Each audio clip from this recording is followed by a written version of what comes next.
तो 14 श्लोक।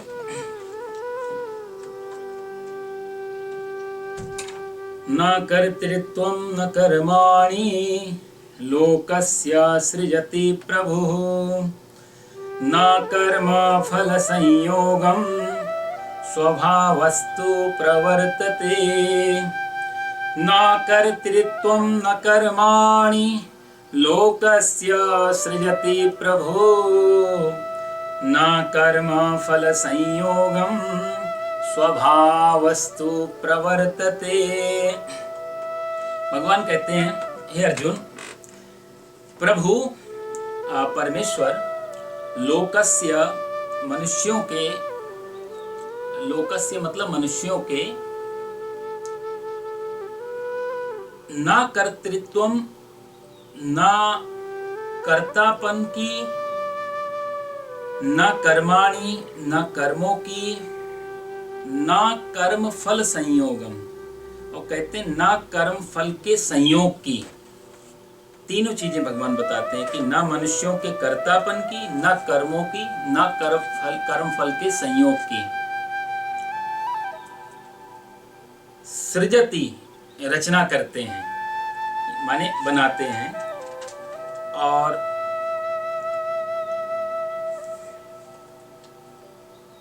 तू स्वभाव प्रवर्तते। फिर ये कैसे बनता है? बोले तू स्वभाव प्रवर्तते, ये स्वभाव के कारण होता है। मेरा वीडियो आपको दिखाई दे रहा है इसमें?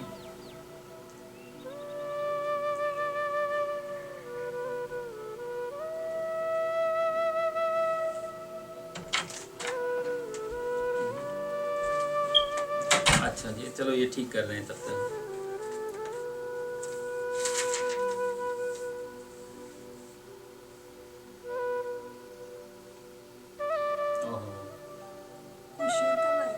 किसी ने शेयर किया है? हाँ देखना जरा, किसी ने शेयर किया है क्या? हाँ ठीक है, किसी ने शेयर कर दिया था बीच में। अच्छा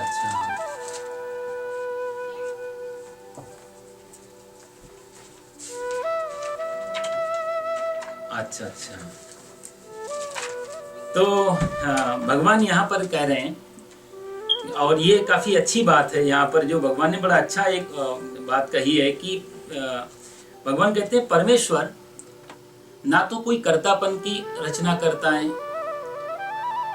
ना ही कर्तृत्व के बाद कर्माणि कर्मों की रचना करता है। यानी कि कर्म की भी रचना, कर्म भी भगवान नहीं कहता कि ये ऐसा करो और ऐसा मत करो, इन दोनों में परमात्मा का कोई लेना देना नहीं है। तीसरा, कर्म फल की भी रचना नहीं करता वो। जैसे अपन लोग बोलते हैं कि हमको भगवान ने दुख दे दिया, या भगवान ने ऐसा हमारे साथ कर दिया, ऐसा कर दिया। यहाँ भगवान स्पष्ट अर्जुन से कहते हैं, अर्जुन ना तो तेरी रचना, जो तेरा कर्तापन है उसकी रचना मैंने की है, ना तू जो कर रहा है उसको मैंने बनाया कि मेरे कारण तू कर रहा है, और ना ही उस कर्म के बाद जो परिणाम आएगा, जो फल आएगा, वो भी मेरे द्वारा नहीं होता।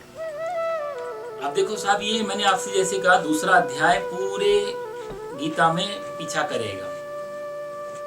सांख्य योग, ये ज्ञान की दृष्टि भगवान बता रहे हैं यहाँ पे।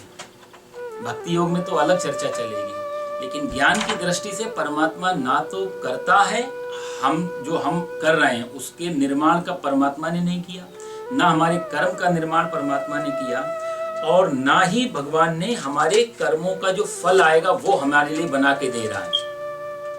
तीनों में परमात्मा का रोल खत्म हो जाता है। पिछले श्लोकों में आप ध्यान देंगे तो 13वें और 13वें और 12वें श्लोक में भगवान ने कहा था युक्ता कर्म फलम संगम। कर्म फल जो है उससे युक्त व्यक्ति जो है, जो सकामी पुरुष है, निष्कामी पुरुष है, उसके बारे में भगवान ने बताया था। फिर सर्व कर्माणि मनसा, 13वें अध्याय में भगवान ने कहा था सर्व कर्माणि मनसा संन्यास्यास्ते सुखम बसी नवद्वारे पुरे देहि नैव कुर्वन्न कार्यन। ये व्यक्ति जो 9 द्वारों वाले शरीर में, पुर में, संपूर्ण कर्मों का मन से त्याग करके निसंदेह न करता हुआ और करवाता हुआ सुखपूर्वक, यानी कि आदमी ऐसा सोच ले कि मैं यहाँ रह तो रहा हूँ, लेकिन यहाँ इस शरीर से जो भी हो रहा है वो मेरा उसमें कोई रोल नहीं है, ऐसा जो सोच लेता है वो व्यक्ति सुखपूर्वक रहता है। तो भगवान ने वहां पर 13वें श्लोक में जो कर रहा है उससे भी कर्तापन छीन लिया,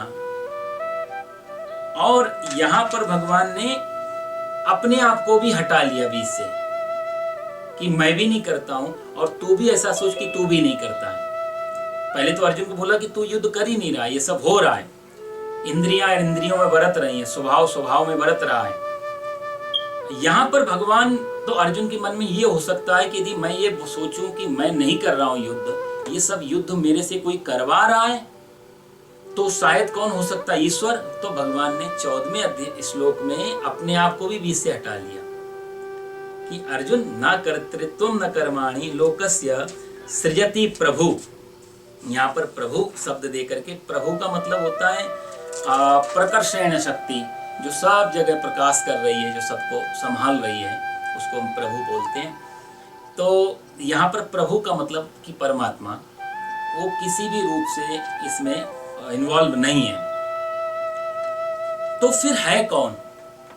अक्सर ये प्रश्न पूरी दुनिया में दो तरीके से पूछा जाता है। आस्तिक कहता है दुनिया भगवान ने बनाई, नास्तिक बोलता है सब अपने आप बनी। यही तो सारा विवाद है सारी दुनिया में, आस्तिक और नास्तिक के बीच में। भाई सृष्टि किसने बनाई? कि नास्तिक कहेगा भगवान ने बनाई, भगवान परम पिता है, परमेश्वर है। नास्तिक बोलेगा नहीं, ये ऐसी बस बन गई है। दूसरा एक चीज वेदांत आदियों में इसमें और भी है कि परमात्मा, यहाँ जो श्लोक का भाव जो निकल के आ रहा है वो ऐसा नहीं कि सृष्टि अपने आप बन गई या नास्तिकों को भगवान जिता रहे हैं। तो भगवान सृष्टिकर्ता तो हैं, लेकिन सृष्टिकर्ता होने पर भी करता नहीं है, यानी कि ऐसे नहीं बना रहे हैं जैसे कुम्हार बोले मैंने ये घड़ा बनाया। तो वहां कुम्हार भी है, घड़ा भी है और कर्तापन भी है, करने वाला। कुम्हार बैठा रहा और मिट्टी आई और अपने आप घड़ा बन गया, ऐसा तो नहीं हुआ कि मेरे घर में बन गया। कुम्हार ने किसी का सहारा लेकर के और फिर मिट्टी को शेप दिया उसने। तो यानी कि मिट्टी से जो घड़ा तैयार हुआ उसमें कुम्हार की बुद्धि, कुम्हार का शरीर, कुम्हार का सारा कुछ उसमें इन्वॉल्व है, तब घड़ा बन के तैयार हुआ। तो इस श्लोक में जो भगवान कह रहे हैं कि मैं करता नहीं हूं, ना कर्तृत्वम न कर्माणि ना लोकस्य सृजति प्रभु, मैं इस दुनिया को मैं नहीं बनाता हूं, इसका अर्थ ये नहीं कि कुम्हार की तरह भगवान घड़ा नहीं बना रहे, कुम्हार की तरह संसार को नहीं बना रहे। अक्सर हम लोगों को भी आप कभी कथा आदि सुने या कई प्रवचन आदि में आपने सुना होगा, कुम्हार की तरह भगवान रचना करता है, मिट्टी अलग होती है, कुम्हार अलग होता है, बनाने वाला अलग, बनने वाली चीज अलग। ये ऐसा कई बार कथाओं में आपने उदाहरण के रूप में सुना होगा। लेकिन गीता बिल्कुल अद्भुत है इस मामले में। गीता किस हिसाब से बताती परमात्मा सृष्टि को कैसे बना रहा है। कुम्हार जब भी घड़ा बनाएगा या कोई भी मिट्टी का पात्र बनाए तो कुम्हार को कुछ चीजों की जरूरत पड़ेगी, मिट्टी की भी जरूरत पड़ेगी और जिससे मशीन से जो भी उसका होता है चौक वगैरह जिससे वो तैयार करता है उसकी भी जरूरत पड़ेगी। कुम्हार को अकेले में छोड़ दिया जाए, उसको औजार भी ना दिए जाए, मिट्टी भी ना दी जाए और उसको बोलो घड़ा बना दो, तो घड़ा नहीं बना सकता कुम्हार, कितना ही दिमाग हो। कुम्हार कहेगा पहले सामान लाओ। भाई हम किसी आर्किटेक्ट को बुलाएं या बिल्डर को बुलाएं कि हमारी बिल्डिंग बनानी है, तो वो कहेगा ये बाद में मटेरियल तैयार करवाओ, फिर मैं आके तैयार करता हूँ लेबर लाके।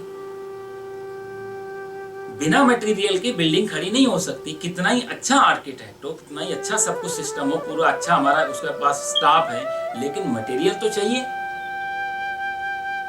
तो इस अर्थ में ऐसे परमात्मा सृष्टि को या दुनिया को या यूनिवर्स को नहीं बनाता।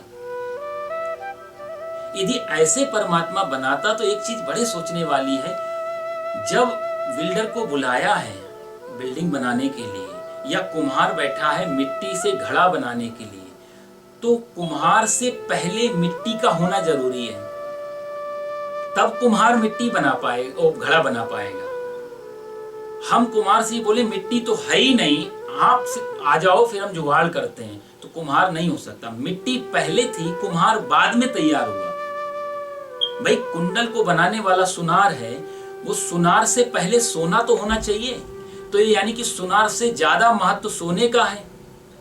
फिर सोने से कम महत्व सोनार का है, और सोनार से कम महत्व सोने से बनी हुई ज्वेलरी का है। ऐसा हुआ ना ऐसे एक सिस्टम। तो यदि परमात्मा किसी चीज से सृष्टि को बनाता तो वो चीज परमात्मा से पहले होनी चाहिए। जब परमात्मा नहीं था तो भी वो चीज होनी चाहिए। फिर इसका मतलब परमात्मा से ज्यादा महत्वपूर्ण वो सामान हो गया जिससे दुनिया तैयार कर रहा है वो। और फिर परमात्मा उस सामग्री से लेकर के दुनिया को तैयार करता है। तो ये तो अर्थ बिल्कुल अनर्थ हो जाएगा। इस अर्थ में परमात्मा कर्ता नहीं है, न कर्तृत्व न कर्माणि, क्योंकि जहां कर्तापन आएगा वहां तीन चीजें टूट जाएंगी। उसके लिए वेदांत में आता है, एक कारण होता है, एक उपादान कारण होता है, एक निमित्त कारण होता है। उपादान उसको बोलते हैं जिससे हम कोई चीज बनाते हैं। जैसे सोने से ज्वेलरी बनाएंगे तो सोना जो है उपादान कारण बनेगा। सोना से ज्वेलरी बना कौन रहा है? वो सुनार बना रहा है, तो सुनार निमित्त कारण बनेगा। और क्या बन रहा है? ज्वेलरी, तो उस ज्वेलरी कारण बनेगा। तो तीन चीजें तैयार होनी चाहिए, सोना भी होना चाहिए, सुनार भी होना चाहिए, और दोनों से बनने वाली चीज ज्वेलरी भी होना चाहिए। तब तीन चीजें। तो इस अर्थ में परमात्मा, और इसमें फिर कर्ता निकल के आता है कि किसी ने बनाया। जहां पर ना सोना है, और मजे की बात कि सोना जब है ही नहीं तो फिर ज्वेलरी है कैसी? तो ये सृष्टि के पास कोई मटेरियल से नहीं बनाई, जिसने बनाई वही बन गया। जिसने सृष्टि बनाई वो स्वयं सृष्टि बन गया। उसने कोई दूसरा पदार्थ नहीं लिया। इस अर्थ में ये बहुत गहरा अर्थ है, न कर्तृत्व न कर्माणि। हे अर्जुन, मैं करता नहीं हूं। यदि मैं करता होता तो मेरे पास सामान होता, उससे मैं कुछ बनाता, उससे मैं कुछ तैयार करता, मेरे पास औजार भी होते, मेरे पास मटेरियल भी होता, फिर मैं कुछ बनाता। मेरे पास कुछ भी नहीं था, फिर भी ये सृष्टि बनी। तो इसका अर्थ है कि मैं ही सृष्टि बन गया।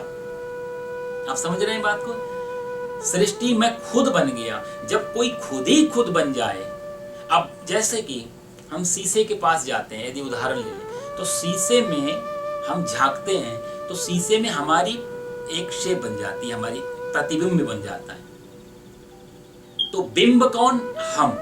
प्रतिबिंब कौन? शीशे में जो आकृति हमारी नजर आ रही है।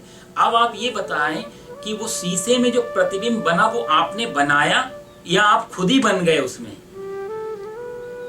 उसको डिजाइन करने के लिए हमने क्या कुछ किया? हम जस्ट शीशे के आगे खड़े हो गए, तुरंत हमारा उसमें रिफ्लेक्शन आ गया, तुरंत हमारी एक छाई आ गई, उसमें परछाई आ गई। हमने उसको बनाया तो नहीं ना।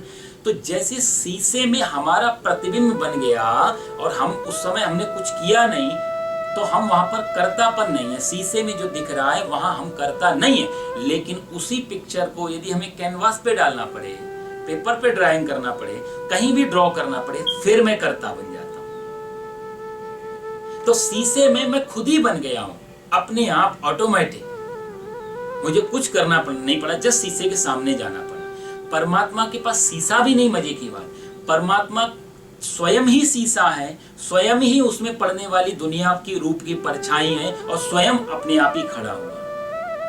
इस अर्थ में भगवान कहते हैं, देखो मजबूरी में तो भाषा की क्या है, भाषा की बहुत बड़ी कमजोरी और मजबूरी यही है कि बहुत सारे ज्ञान का जब मार्ग होता है ना, तो ज्ञान के मार्ग में भाषा बहुत वीक हो जाती है। वहां शब्दों को बोलने से अर्थ के साथ अनर्थ होने लगता है। इसलिए बड़े बड़े जो हमारे ज्ञानी या महापुरुष, बुद्ध, महावीर या कृष्ण आदि, इनकी भी बड़ी पीड़ा ये रही कि इनको बोलना तो पड़ा लेकिन बोलना नहीं चाहते थे, कि उनको मालूम शब्द देते ही वो बेकार अर्थ गलत निकाल सकते हैं। भाई एक अनुभव है, जैसे हमने आपको मिर्ची खिला दी, अब हरी मिर्च खा दी, आपसे पूछा कि कैसा लग रहा है, आपने बोला तीखा लग रहा है।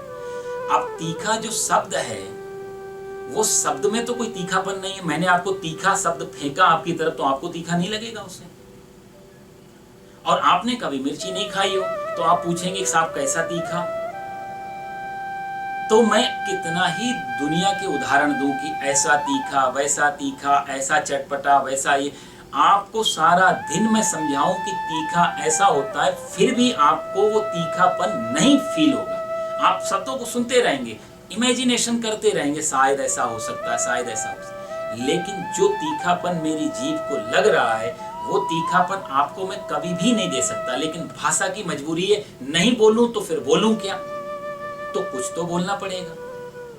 तो हमने हिंदी में तीखापन बोल दिया, इंग्लिश में स्पाइसी बोल दिया, दोनों ही शब्द बेकार हो जाते हैं स्वाद के मामले में। स्वाद का अनुभव शब्दों से नहीं दिया जा सकता, लेकिन फिर भी देना पड़ता है क्योंकि सामने वाला पूछ रहा है। ऐसे ही ज्ञान का अनुभव है, ब्रह्म का अनुभव है, परमात्मा का अनुभव है, इनको वाणी का सब्जेक्ट नहीं है, ये शब्दों का सब्जेक्ट नहीं है, लेकिन फिर भी सारे शास्त्र, सारे ग्रंथ, दुनिया के लोग भरे पड़े हैं इस चीज से, क्योंकि मजबूरी ये रही कि बोलें तो बोलें कैसे। मौन की भाषा समझने वाले हैं नहीं, शब्दों से अनर्थ कर रहे हैं, तो ऐसा सोचते महापुरुष शायद कुछ साधक शब्दों को पकड़ करके बैठेंगे अनुभव की जब गहन समाधि में, तो एक दिन समझ जाएंगे क्या पाया, जो पाया वो भी फिर मौन हो जाएंगे, वो समझ जाएंगे कि शब्दों का विषय नहीं था। यस्या मतम तस्य मतम, मतम यस्य न वेदसा, अविज्ञातम विजानताम, विज्ञातम अभिजानताम। वेदांत का सूत्र है कि जो व्यक्ति परमात्मा को जान लेता है, एक बार उसको अनुभव हो जाता है अपना, फिर अविज्ञातम विजानताम, विज्ञातम अभिजानताम, जब वो जान लेता है फिर वो मौन हो जाता है। मन मगन हुआ फिर क्या बोले। संत लोग आते हैं, एक बार मन आनंद में पहुंच गया फिर क्या बोले, कैसे बोले, आनंद को कैसे दे, बहुत मुश्किल है आनंद को देना। सुख की और दुख की बातें फेंक करके हम आपको सुखी और दुखी कर सकते हैं। साहब मान लिया कोई चुटकुला सुनाया, आप हंस सकते हैं। कोई दुख की पीड़ा की बात बोली तो आपके हृदय तक मेरे दुख के शब्द पहुंच सकते हैं, ध्यान रखना। लेकिन आनंद का कोई ऐसा शब्द नहीं है जो आपको आनंदित कर पाए। इसलिए दुनिया में जितने भी शब्द हैं, कोई भी डिक्शनरी आप उठा के देखो, सुख का उल्टा दुख मिलेगा, दिन का उल्टा रात मिलेगा, पृथ्वी का उल्टा आकाश का उल्टा पाताल मिलेगा। दुनिया के सारे शब्दों का विलोम शब्द है, उल्टा है, लेकिन एक आनंद शब्द ऐसा है जिसका उल्टा कुछ भी नहीं होता। कारण क्योंकि एक बार आनंद आ जाए तो फिर उसका विपरीत कुछ बचता ही नहीं। सुख आएगा तो कल को, यदि आज हम बहुत सुखी हैं, कल दुख की तैयारी चल रही है, आज हम दुखी हैं तो कल सुख की तैयारी चल रही है। ज्योतिष में कहावत है ना, चक्रार पंक्तिरिव गच्छति भाग्य पंक्ति, ये चक्के की तरह भाग्य की पंक्ति होती है। आज दुख का पहिया ऊपर है तो कल सुख का पहिया, फिर वो घूम रहा है तो फिर सुख का पहिया आ रहा है, और सुख का पहिया ऊपर है, दुख का पहिया आ। चक्रार पंक्तिरिव गच्छति भाग्य पंक्ति। तो इस दुनिया में सुख और दुख तो फेंके भी जा सकते हैं, अड़ोसी पड़ोसियों को दिए भी जा सकते हैं, आनंद का कोई रास्ता नहीं। समाधिस्थ पुरुष कितना ही चाहे मेरा शिष्य भी आनंदित हो जाए, वो नहीं हो पाएगा, क्योंकि वो अनुभव के रास्ते से होकर के मिलता है। यही पीड़ा यहाँ भगवान की है। भगवान ने जो ये कहा कि कर्तापन नहीं है, तो कई तार्किक लोग गीता से श्लोक को निकाल लेते हैं। देखा, नास्तिक लोग कहेंगे भगवान ने बोला है ना तुम्हारी 5वें अध्याय के 14वें श्लोक में, न कर्तृत्वम न कर्माणि, ऐसा सुना है मैंने जब गीता पे हम लोग प्रवचन सुनते थे। तो कई जो निरीश्वरवादी लोग हैं, बुद्धिज्म आदि के, महात्मा बुद्ध की तो अलग पीड़ा थी विचारों की, ईश्वर नहीं है बोलने की, लेकिन उनके शिष्यों ने जो शब्दों को पकड़ लिया। देखो बुद्ध ने कहा कोई ईश्वर ईश्वर नहीं है, लोग उसी ने पकड़ लिया बात। क्या करे महापुरुष, कैसे बोले, बेचारे बोलना है क्योंकि करुणा है हृदय में, बोलना पड़ता है उनके कारण, लेकिन मिसयूज होती है उनकी वाणी। आज सनातन धर्म से जितने भी ये परंपराएं जो निकल के गई ना साहब, हमारे संतों ने कहा है कलयुग के पाखंड से लुप्त होई सदग्रंथ, दम्भिन निजमति कल्प करि प्रकट किन्न बहुपंथ। कलयुग में ऐसा होगा, इस धर्म से लोग अपनी अपनी बुद्धि के हिसाब से नए नए धर्मों की रचना करते जाएंगे, नए नए रास्ते निकालेंगे, बोल देंगे यही धर्म है। आज सनातन धर्म के जितने टुकड़े आपको दिख रहे हैं, ये कोई बुद्धिमानों के कारण नहीं, ये भीड़ चाल के कारण, मूर्खों के कारण इतने रास्ते। धर्म एक ही है, धर्म दो नहीं हो सकते। लेकिन आज एक आदमी ने उसी धर्म को जब इस तरीके से पकड़ा, तो उसके पीछे चलने वालों ने उसी को एक धर्म का नाम दे दिया। एक इंसान बैठा है गणेश जी की मूर्ति के आगे, और कल्पना कर रहा है, पूजा कर रहा है, हाँ समाधि में है। मैं नाम आदि को लेकर के कोई कंट्रोवर्सी पैदा नहीं करना चाहता हूँ, लेकिन आपको गीता सुना रहा हूँ, प्रयास कर रहा हूँ, तो ये बहुत जरूरी है कि हमें थोड़ी इनमें सावधानी रहे कि धर्म दो है या धर्म एक है। बाकी सब ये रास्ते हैं, और रास्तों को जो धर्म मान के चलता है वो भटकता है। एक आदमी गणेश जी की मूर्ति के आगे समाधि मार के बैठा हुआ है। थोड़ी देर में आंख खोली, लड्डू चढ़े हुए थे या चीनी बादाम जो भी चढ़ा था, प्रतीक है, चूहा आके खा रहा है। उस आदमी ने सोचा कि जो मूर्ति चूहे से अपनी रक्षा नहीं कर सकती, वो मेरी क्या रक्षा करेगी।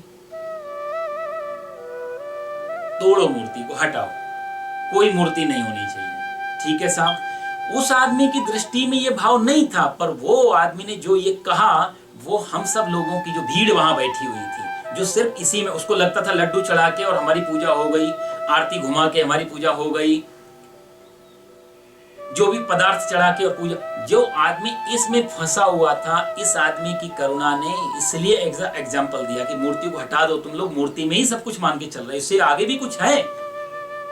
परमात्मा के दरबार में चढ़ा दिया और बाहर भिखारियों को छोड़ दिया, तो ये मूर्ति पूजा व्यर्थ है तुम्हारी। उसके मन में शायद करुणा भी हो, उसने इस कारण से मूर्ति हटा दिया। दूसरा आदमी ने यह तर्क दिया कि यदि आप देख रहे हो कि जो मूर्ति अपने शंकर जी अपनी मूर्ति अपने चूहे से अपनी रक्षा नहीं कर पा रही हो, हमारी रक्षा, सोचना ये शिव की मूर्ति थी वो। तो उस आदमी ने कहा कि मेरे को तो ऐसा लगा कि शिव जी के पुत्र हैं गणेश जी, और गणेश जी का वाहन है चूहा, तो बाबा कुछ खाते हैं, दादा कुछ खाते हैं, तो पौत्र का तो कर्तव्य आकर के गोद में बैठ जाता है, वो भी खाने लगता है, तो आपस का अपना परिवार है। तो शंकर जी कुछ ले रहे हैं तो चूहा आ गया गणेश जी का, गणेश जी उनके बेटा है, ये तो पारिवारिक लोग मिल बांट के खा रहे हैं, मेरी तो ये दृष्टि है। उस भक्त की अपनी दृष्टि उसने निकाली, इस आदमी ने अपनी दृष्टि निकाली। दोनों की दृष्टि में ज्यादा फर्क नहीं है। फर्क तब पड़ा जब उसके नाम से, सनातन धर्म से एक अलग धर्म टूट के निकल गया, और आज वो छाती ठोक के कहते हैं कि हम सनातन धर्मी नहीं है, हम हिंदू नहीं है, हमारा धर्म अलग है। अरे साहब, धर्म अलग कैसे हो सकता है? जो धर्म अलग हो जाए वो धर्मी नहीं होगा। भगवान इस अर्थ में, इस श्लोक में जो कहते हैं, न करते तुम न कर्माणि, मैंने संसार नहीं बनाया, मैंने मनुष्य भी नहीं बनाए, मैंने मनुष्यों के कर्मों को भी नहीं बनाया, कर्मों के फल को भी नहीं बनाया। इसका अर्थ ही नहीं कि परमात्मा ये कुछ कर नहीं रहा है। इसका अर्थ इतना ही निकलता है कि परमात्मा के अलावा कुछ है ही नहीं, इसलिए उसको करने, देखो साहब, करना तो उसको पड़ता है जो कमजोर आदमी है। कमजोर को करना पड़ता है, पावरफुल को करने की कोई जरूरत नहीं पड़ती है। कहीं हमला करना है, अमेरिका को मान लिया कि इसी देश पे हमला करना है, भारत, अमेरिका का राष्ट्रपति जो है, क्या वो खुद अपना AK-47 या बम लेके जाएगा? सिर्फ उसकी प्रेजेंस होनी चाहिए, पेंटागन से बात करे, इधर उधर से अपना आदेश दे और युद्ध शुरू हो जाता है। पावरफुल की, और आर्मी वाला भी बोले तुम भी ऑर्डर दे रहे, हम भी ऑर्डर देंगे और हमला होना चाहिए, तो उसको तो निकाल दिया जाएगा। साहब, तेरा काम है करना, मेरा काम है ऑर्डर देना। कमजोर आदमी ही करता है, पावरफुल आदमी के करने की जरूरत, उसका तो होना पर्याप्त है, वो है, इतना काफी है। एक टीचर जब स्कूल में प्रवेश करता है क्लास में, और क्लास में प्रवेश करते ही बच्चे शांत हो जाते हैं। अभी उसने आके डांटा नहीं, अभी उसने आके कुछ कहा नहीं, जस्ट एंटर किया और स्टूडेंट अपने, अब तो खैर वो जमाना ही खत्म हो गया, अब तो टीचर स्टूडेंट का वो भाव, लेकिन उस अर्थ में बता रहा हूं, जब गुरु ब्रह्मा गुरु विष्णु गुरु देवो महेश्वरा, जब आदर देना की जरूरत नहीं पड़ती थी, जिसको आदर मिल ही जाता था। अब तो हम बोलते हैं गुरु का आदर करो, माता पिता का आदर करो, इन बड़ों का आदर करो, करने का एक अलग, वो तो रोबोट था, जिसको आदर किया जाए वही गुरु है। करना पड़े वो तो आर्टिफिशियल साहब, दिया ही जाए, जहां जाके सिर झुकी जाए वही परमात्मा। यदि सर झुकाना पड़ रहा है तो फिर रोबोट जैसा काम है, फिर कुछ करना पड़ रहा है। जिस दरबार में जाके, जिस जगह जाके अपने आप सिर झुकने लगे, वही तो परमात्मा का नाम है, वही परमात्मा का घर है, जहां देखे अपना। तो जब गुरु एंटर करता है तो गुरु और टीचर कुछ कहता नहीं है, उसको आदर देने की जरूरत नहीं पड़ती, जो आदर मिल ही जाए अपने आप, एंटर करते ही बच्चे शांत हो गए, कुछ करना नहीं पड़ रहा है, वो है असली, उसकी जस्ट उपस्थिति, उसका जस्ट प्रेजेंस। तो इस अर्थ में परमात्मा पावरफुल है, इसलिए वो कुछ करता नहीं है, उसका होना ही पर्याप्त है।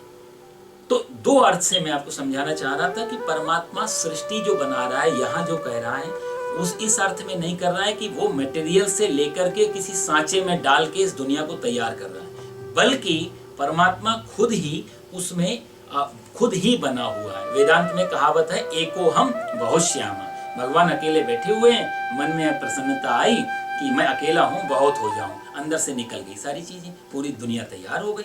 अब बताओ, उसने कुछ किया तो ना बैठ के। सूरज निकलता है, पौधे बड़े होते हैं, फूल खिलता है। अब हम दो अर्थ, दो मीनिंग निकाल सकते हैं। सूरज इस फूल को खिला रहा है, दूसरा अर्थ है कि सूरज निकला और फूल खिल रहा है। सूरज का निकलना ही काफी है। सूरज आके बगीचे के एक एक फूल से बोलता नहीं, तुम खिल जाओ मैं आ गया, तुम खिल जाओ मैं आ गया। जस्ट निकला, फूल खिलने लगे, जस्ट निकला और खिलने लगे। तो जैसे सूरज का उगना और फूलों का खिलना, ये दो घटना नहीं है। अब सूरज, इसीलिए सूरज ऐसा कह सकता कि फूलों को खिलाने के लिए मैं करता नहीं हूं, क्योंकि यदि मैं डूअर होता, मैं करता होता, तो मुझे फूल की जानकारी होती। सूरज को मालूम ही नहीं है कितने फूल मेरे को देख के खिल गए। तो सूरज का निकलना ही फूलों का खिलना है। ऐसे ही परमात्मा से सृष्टि का तैयारी होती। परमात्मा को किसी चीज से, कोई कुम्हार की तरह, अच्छा चित्रकार की तरह, चित्रकार कोई पेंटर चित्रकारी कर रहा है, तो पेंटिंग बनाने के लिए उसको ब्रश की जरूरत है, कलर की जरूरत है, कैनवास की जरूरत है, सब चीज की जरूरत पड़ेगी ना। कैनवास पे चित्र रख लिया, एक चित्र उसने जब पूरा कर दिया, बहुत ध्यान से सुनने की बात है, तो जब एक चित्रकार एक चित्र को भर देता है कैनवास पे, चित्र भरने के बाद में दो चीजें अलग अलग हो जाती हैं। पेंटिंग अलग, पेंटर अलग, दो चीजें हैं ना। पेंटिंग अलग हो गई, पेंटर अलग हो गया। परमात्मा इस तरीके से नहीं, सृष्टि हटा दी, सृष्टि बना दी, तो सृष्टि अलग और परमात्मा अलग। इस अर्थ में परमात्मा नहीं।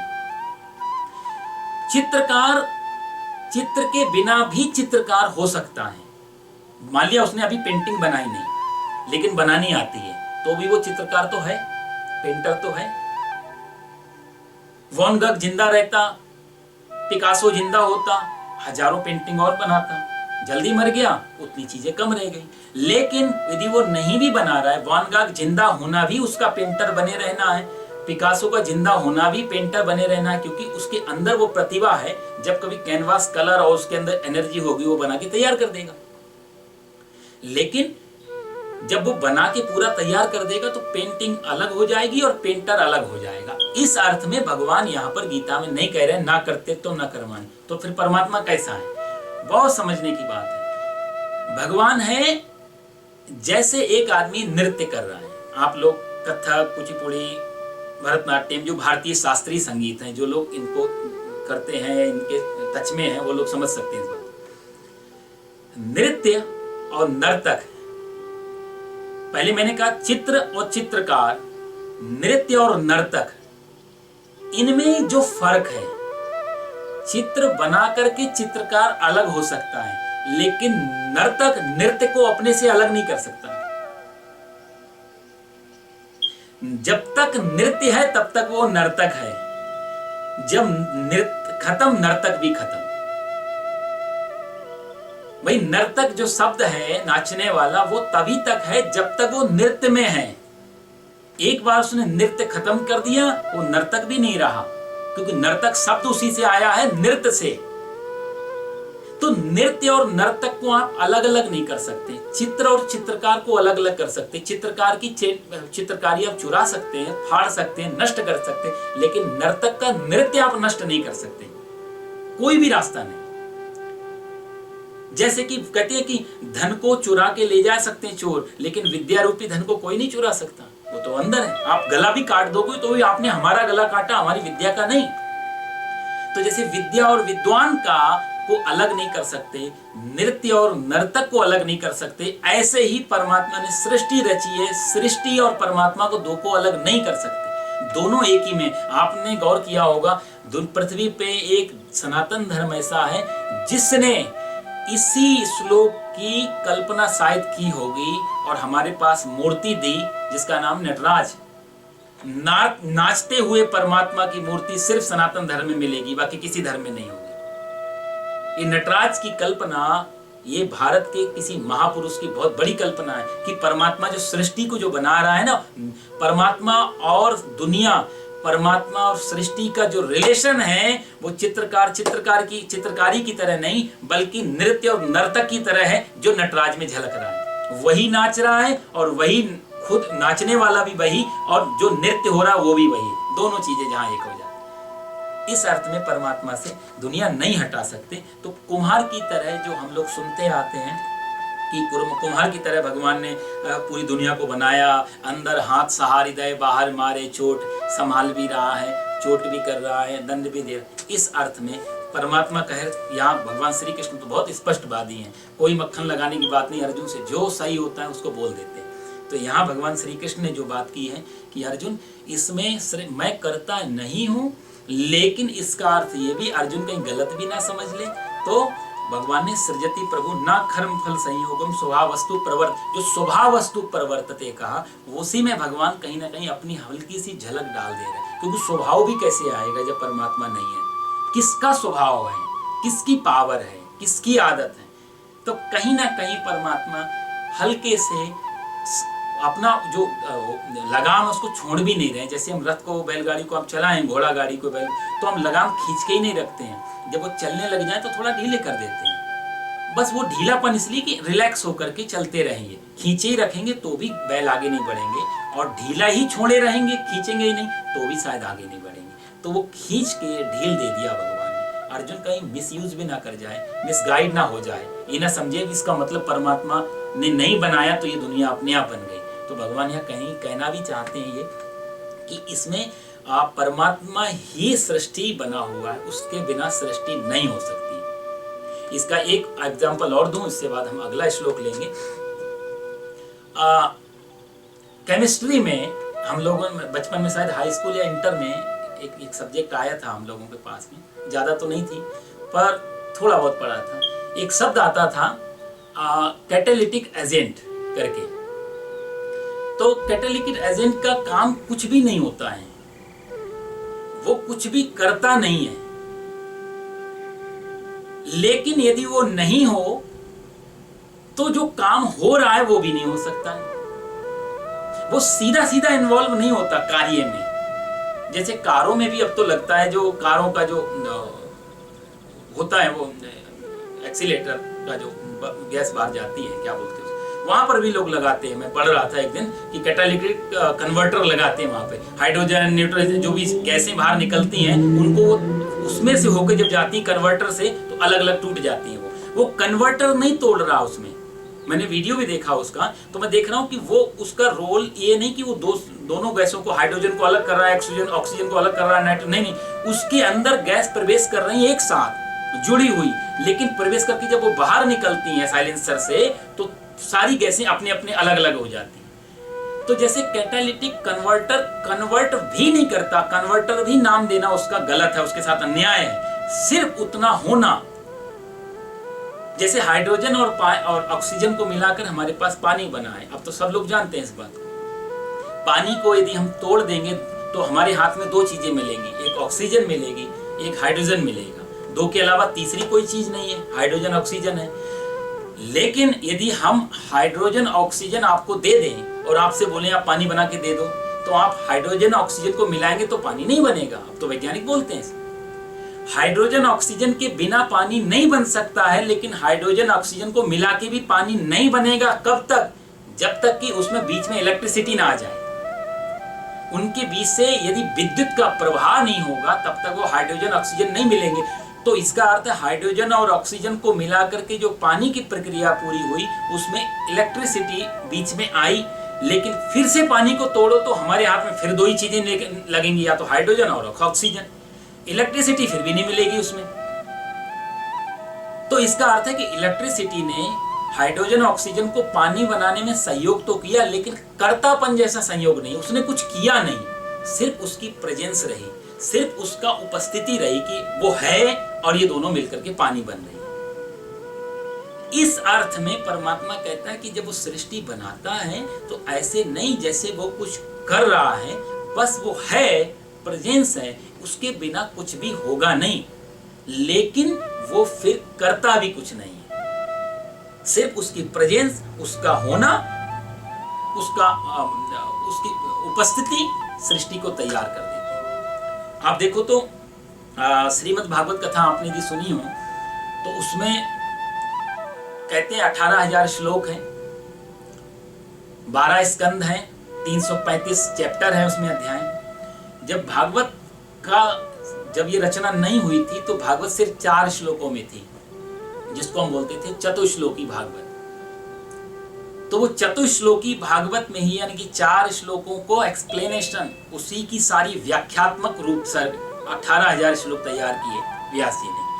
वो जो 4 श्लोक हैं वो यदि वो समझ में आ जाए तो 18,000 श्लोक समझ में आ जाते हैं ऑटोमेटिक, क्योंकि उसी के पेट से निकले हैं 18,000 श्लोक। इतने महत्वपूर्ण 4 श्लोक हैं। वो नारायण ने ब्रह्मा को दिए, ब्रह्मा ने नारद जी को दिए, नारद जी ने व्यास जी को दिए, व्यास जी ने सुखदेव जी को दिए, सुखदेव ने परीक्षित, इस तरह करके ये सब चला परंपरा से। तो उसमें चतुश्लोकी भागवत में पहला श्लोक जो है वो इसी से मिलता जुलता है। वहां भी पूछा कि परमात्मा ने सृष्टि कैसे बनाई, तो वहां भगवान स्वयं कह रहे हैं ब्रह्मा जी से, ब्रह्मा अहमेवा समेवाग्रे नान्यद्यत् सत् सत् परम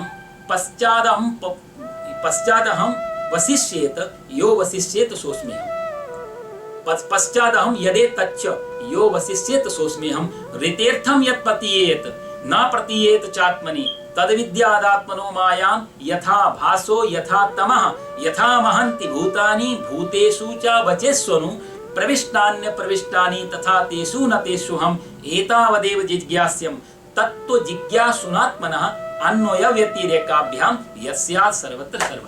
कहने का अर्थ ये, भगवान कहते हैं अहमेवा समेवाग्रे, पहले कुछ भी नहीं था, मैं ही था। अहम एव अग्रे, सब कुछ बनने से पहले, अग्रे मतलब पहले, अहम मैं था। अहम में एवा समेवाग्रे नान्यद्यत् सत् सत्, कुछ भी नहीं, न सत था न असत था, न दुनिया थी न आकाश था, कुछ भी नहीं। पश्चात अहम, इसके बाद मेरे मन में आया एको हम बहुत श्यामा, मैं अकेला हूं और बहुत हो जाऊं। जैसे ये मन में आया तुरंत कहते हैं, भक्त लोग कहते हैं वो विराट स्वरूप जरा सा मुस्कुराया और मुस्कुराने से सृष्टि पैदा हो गई। जरा सा गंभीर हुआ, सृष्टि का पालन हो गया। जरा सा उसने अपनी आंखों को तिरछा किया, जरा सा पूरी सृष्टि उसी में आकर के समा गई। तो सृष्टि सृष्टा दो नहीं है, एक ही है। कई बार लोग तर्क आप लोगों के मन में भी आ सकता है कि इतनी बड़ी सृष्टि, पेड़ पौधे जंगल पहाड़, ये तो साहब हमारी आंखों से हमें कुछ दिख रहा है। आज यूनिवर्सल, हम ग्लोबल वर्ल्ड में रह रहे हैं तो अमेरिका, हिंदुस्तान, पाकिस्तान सब देख पाते हैं। पहले तो इतनी लंबी यात्राएं भी नहीं थी। अभी भी हमसे बहुत कुछ छूटे हुए हैं, ऊपर की गैलेक्सी हैं, क्या क्या है, ये तो छोटी मोटी चीज है। हमारी गैलेक्सी पता नहीं कितनी आकाश गंगाएं हैं, कितना कुछ भरा पड़ा है। तार्किक आदमी कह सकता है कि इतना सब कुछ उसके अंदर से कैसे निकल सकता है यदि है ही नहीं तो। बिना मटेरियल के कैसे, बिना मटेरियल के तो एक सुई नहीं बन सकती, इतनी बड़ी सृष्टि। तो उसके लिए भगवान ने पहले से उत्तर रखा है। उसको मालूम था कलयुग में तार्किक लोग होंगे, जिज्ञासु श्रद्धालु कम होंगे, तार्किक ज्यादा होंगे। उसने अपनी सृष्टि में ही एक जीव ऐसा बनाया जो हमारे लिए बहुत बड़ा उदाहरण है, सबके घरों में होता है वो जीव, और वो है मकड़ी। आप देखो, मकड़ी को जाला बनाने के लिए कहीं से कपास, धागा कुछ लाना नहीं पड़ता। मकड़ी को पूरा जाला जो तैयार करती है अपने अंदर से निकालती है।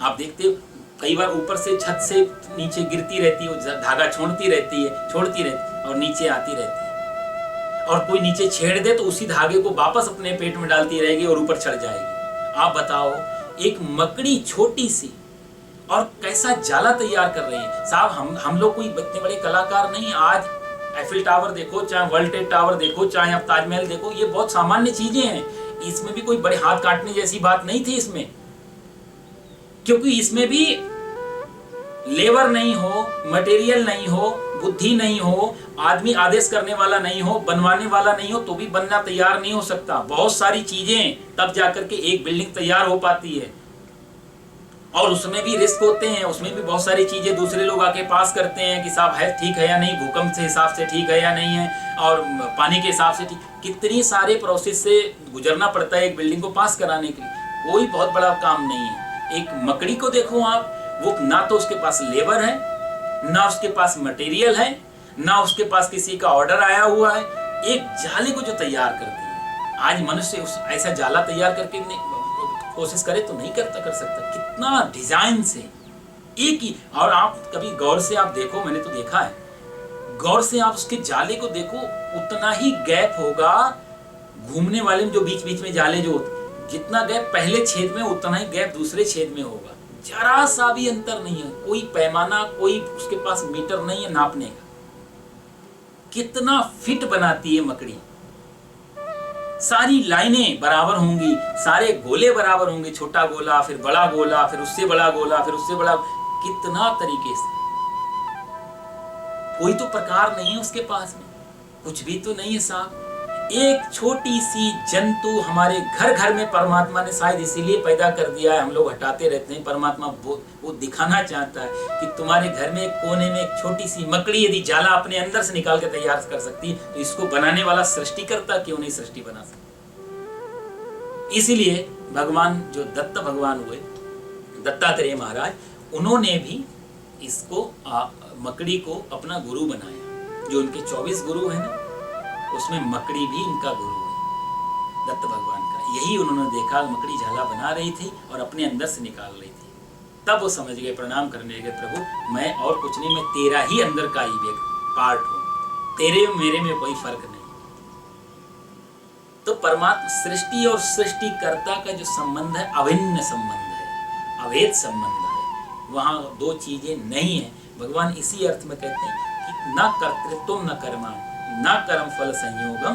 कौन है फिर? स्वभाव वस्तु प्रवर्तते, स्वभाव, ये स्वभाव ही बरत रहा है, स्वभाव ही चल रहा है व्यक्ति का। ऐसा जो विराट काम साहब दुनिया में चल रहा है, इतना विराट काम चल रहा है, हमारे बिना होने पर भी ये सब काम होगा। हम नहीं थे तब भी चल रहा है, हम हैं तब भी चल रहा है, हम नहीं होंगे तब भी चल रहा है। भगवान ने जो स्वभाव वस्तु प्रवर्तते कहा ना, तो अर्जुन को भी हटा दिया, सिर्फ परमात्मा को भी हटा दिया और कहा ये सब चल रहा है। अर्जुन, तुझे लगता है कि तू युद्ध कर रहा है, नहीं, युद्ध हो रहा है। तू अपने आप को सिर्फ कर्तापन की पीड़ा से बाहर निकाल, तू डूअर से बाहर निकल, पीड़ा खत्म। सारा की सारी उलझन, सारे के सारे बंधन जो हैं वो कर्तापन के हैं। हम लोग भी ब्रह्मा विष्णु महेश के बारे में बात करते हैं। देखो, भक्ति की दृष्टि से ठीक है सारी बातें, लेकिन ज्ञान की दृष्टि में जब हम ज्ञान की दृष्टि से जाएंगे, सांख्य योग सुनने जाएं, तब इन चीजों को, तो इसमें हम कहते हैं ब्रह्मा जी ने सृष्टि बनाई, विष्णु भगवान पालन करते हैं, शंकर भगवान संहार कर देते हैं। तो शंकर भगवान तो तामसी हो गए फिर इस अर्थ में, जो संहार करे उससे तो बचे रहना चाहिए। ये ज्ञान की दृष्टि से गलत है। ज्ञानी लोग इसको बिल्कुल उल्टा ले, इसलिए सारे सन्यासी आप देखो शिव के भगत होते हैं। बिना शिव के भगत हुए विष्णु के भगत नहीं हो सकते, क्योंकि शिव के हृदय में राम रहते हैं। तो शिव को संहार करता जो कहते हैं वो उनके साथ अन्याय है शिव तत्व को। यदि आप शिव पुराण ढंग से पढ़ें तो शिव तत्व क्या है, असली बात वहां से समझ में आती है। वहां पर कहा जाता है कि शिव जी संहार नहीं कर रहे हैं, शिव जी रिक्रिएटर हैं।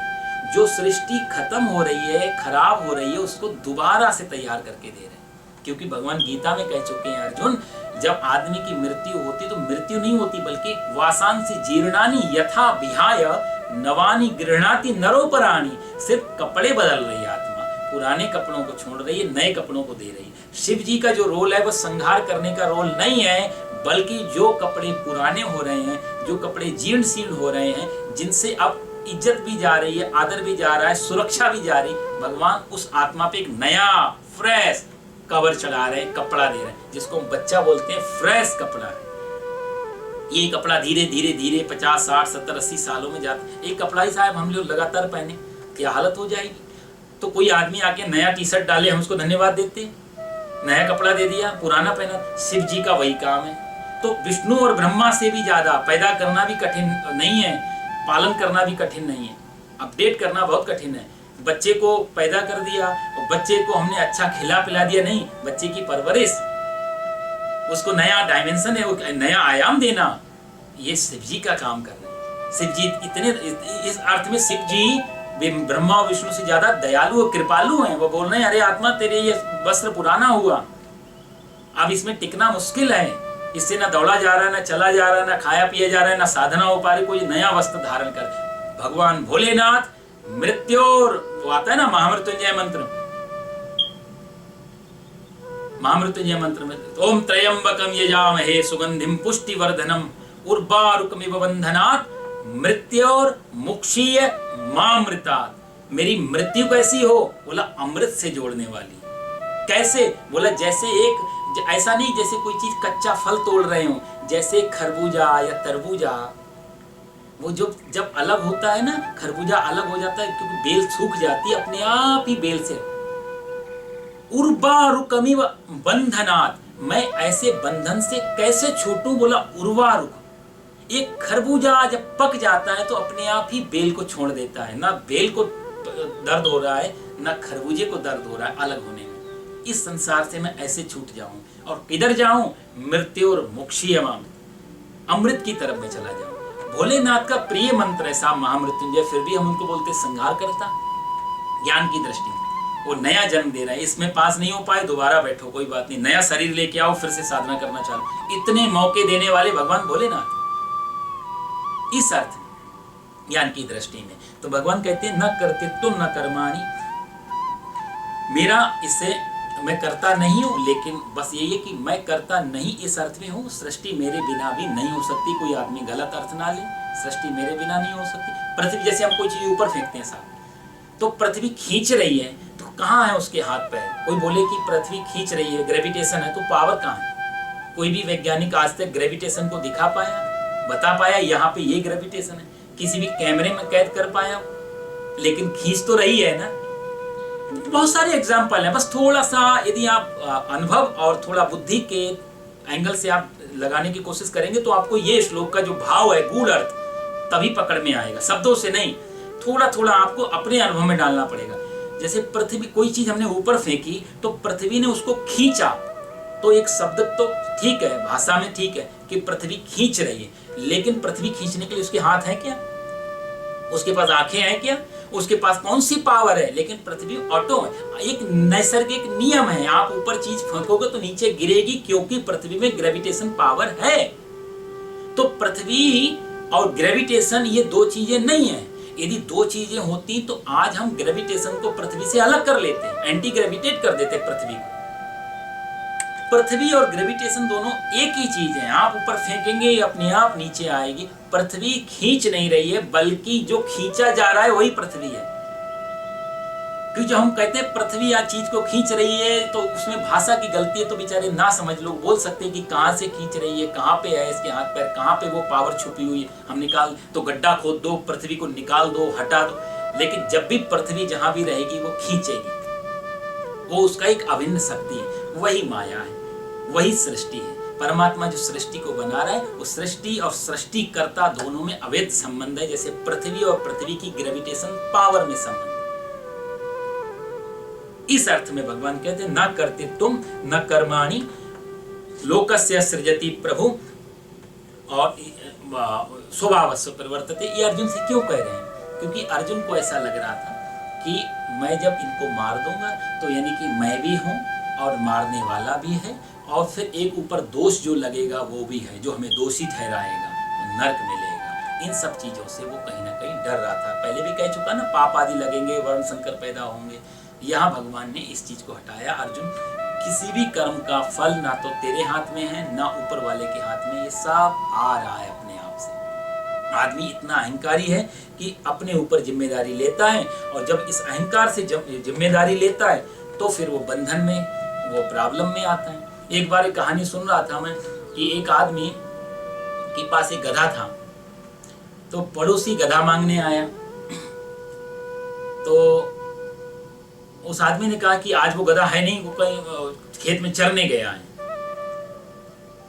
तो बोला चरने गया, बोला हाँ। वो आदमी बेचारा वापस जाने लगा, भीतर जो गधा बंधा हुआ था घर में, वो जोर जोर से चिल्लाने लगा। उसी समय उसको डकार आई होगी, जो भी चिल्लाने लगा। तो आदमी वापस आके नाराज हुआ कि तुम बड़े खराब आदमी हो, गधा तुम्हारा भीतर बंधा है, आवाज कर रहा है, और तुम कहते हो गधा नहीं है। तो ये आदमी फिर भी अपनी को अहंकार देखो, फिर भी जीता गया। उस आदमी पे नाराज होता कि तुम कितने बड़े गधे हो, गधे की बात पे भरोसा करते हो, इंसान की बात पे भरोसा नहीं है तुम्हें। गधे की बात तुम्हें सही लगती है, तुम्हें इंसान पे बात भरोसा नहीं है, बड़े गधे आदमी। अहंकार जो है वो कहीं झुकना नहीं चाहता। अहंकार ये मान के राजी होता है जो मैं कर रहा हूं। और जब आदमी मैं को बीच में लाता है, यहाँ भगवान इस श्लोक में बीच से मैं को हटाना चाह रहे हैं। और इतनी करुणा है कि इन्होंने अपने आप को भी हटा लिया है बीच से। अर्जुन जब ऐसा प्रकृति में आ जाता है तो स्वभाव वस्तु प्रवर्तते, ये जो स्वभाव, ये अविद्या के कारण, और सही में ऐसा हो भी नहीं रहा। जब ज्ञान की दृष्टि में से जाते हैं तो ये सब खेल हो जाते हैं, सब एक तरीके से। यहाँ फिर कुछ बचता नहीं, सब खेल। जैसे लहर, सागर आप लोग देखने जाओ तो समंदर किनारे आप जब बैठते हैं तो आपको समंदर कभी मिले बड़ा मुश्किल है। समंदर के ऊपर जो लहरें, वो लहरें ही दिखाई देती हैं। असली समंदर लहरें नहीं है, लहरों के भीतर जो शांत है, जो गंभीर है, वो है समंदर। तो हम समंदर में जब जाते हैं तो समंदर की लहरें देख के समंदर समझ लेते हैं। हाँ ये है, लहरें बिना समंदर के नहीं हो सकती, लेकिन समंदर बिना लहरों के हो सकता है। सृष्टि बिना परमात्मा के नहीं हो सकती, लेकिन बिना परमात्मा की सृष्टि नहीं हो सकती। तो लहरें ऊपर जो दिखाई देती हैं, दिखाई तो देती हैं साहब, लहरें हैं, आवाज है, शेप है, सब कुछ तो है। तो हम कहें बिल्कुल लहरें अलग, समंदर अलग, यही मूर्खता रहती है सृष्टि और सृष्टिकर्ता के बीच। तो जैसे सागर और लहर का संबंध है, गिरा अर्थ समबीच सम कहियत भिन्न न भिन्न। गोस्वामी जी रामचरितमानस में कहते हैं कि वाणी और वाणी का अर्थ, ये दो चीजें नहीं, एक ही बात है। गिरा अर्थ जल बीच सम। गिरा मतलब वाणी, जवान जो हम भाषा बोल रहे हैं, गिरा और अर्थ, गिरा मतलब वाणी, अर्थ मतलब उसका मीनिंग, ये दो चीजें नहीं है। कैसे नहीं है? बोला गिरा अर्थ जल बीच सम। जल और बीची मतलब तरंग, जल और तरंग जैसे दो चीजें नहीं है। लेकिन भाषा की कमजोरी, मैंने कहा दो देना पड़ेगा कि जल के ऊपर जो उठा उसको हम कुछ तो बोलेंगे, जली बोलेंगे तो समझ में कैसे आएगा। तो हमने एक नया नाम दिया, तरंग। हालांकि तरंग बिना जल के नहीं हो सकती है, और बिना जल से भी नहीं बनी है। जल ही है जो ऊपर नीचे हो रहा है, पर हमने जैसे तरंग शब्द दी। ऐसे ही परमात्मा है, गिरा अर्थ जल बीच सम कहियत भिन्न न भिन्न। जैसे कि ऐसे ही सृष्टि और सृष्टिकर्ता दोनों एक ही हैं। इसलिए भगवान कहते हैं अर्जुन, यहाँ पर मैं भी करता नहीं हूँ, तू भी करता नहीं है, दोनों ये सृष्टि चल रही है। अभी भगवान ने ये प्रतीक रूप में ये चीजें दी हैं। इसको आगे स्वभाव जो अंत में भगवान कहते हैं ना, स्वभाव वस्तु परिवर्तते, इसको भी आगे हटाने वाले हैं। ये प्रीवियस चरण है साहब, शुरुआत है ना अर्जुन की। क्योंकि अर्जुन पहले तो कर्मों के बारे में पूछने लग गया, भयंकर कर्म में क्यों लगा रहे हो, संन्यास में क्यों नहीं भेजे। तो भगवान समझ गए कि अभी इसको दूसरा अध्याय समझ में आया नहीं, तीसरे में भी कंफ्यूज है, चौथे में भी ये हिला डोला है, पांचवें में क्वेश्चन कर रहे। फिर से का से कबूतर, गा से गधा, ऐसा शुरू कर रहे हैं। हम लोग भी जब पढ़ते हैं शुरू में, तो आप देखो जो हम लोग बचपन में पढ़ते थे, तो काखा गागा जो अल्फाबेट की किताब होती थी, उसमें आता था गा से गधा, जो गणेश, बचपन में गा से गणेश। अब की किताबों में देखते हैं तो बच्चों को पढ़ाया जाता है जो गौ से गधा। तो मैंने पूछा ये ऐसा क्यों, हमारी किताब में तो गौ से गणेश हुआ करता था।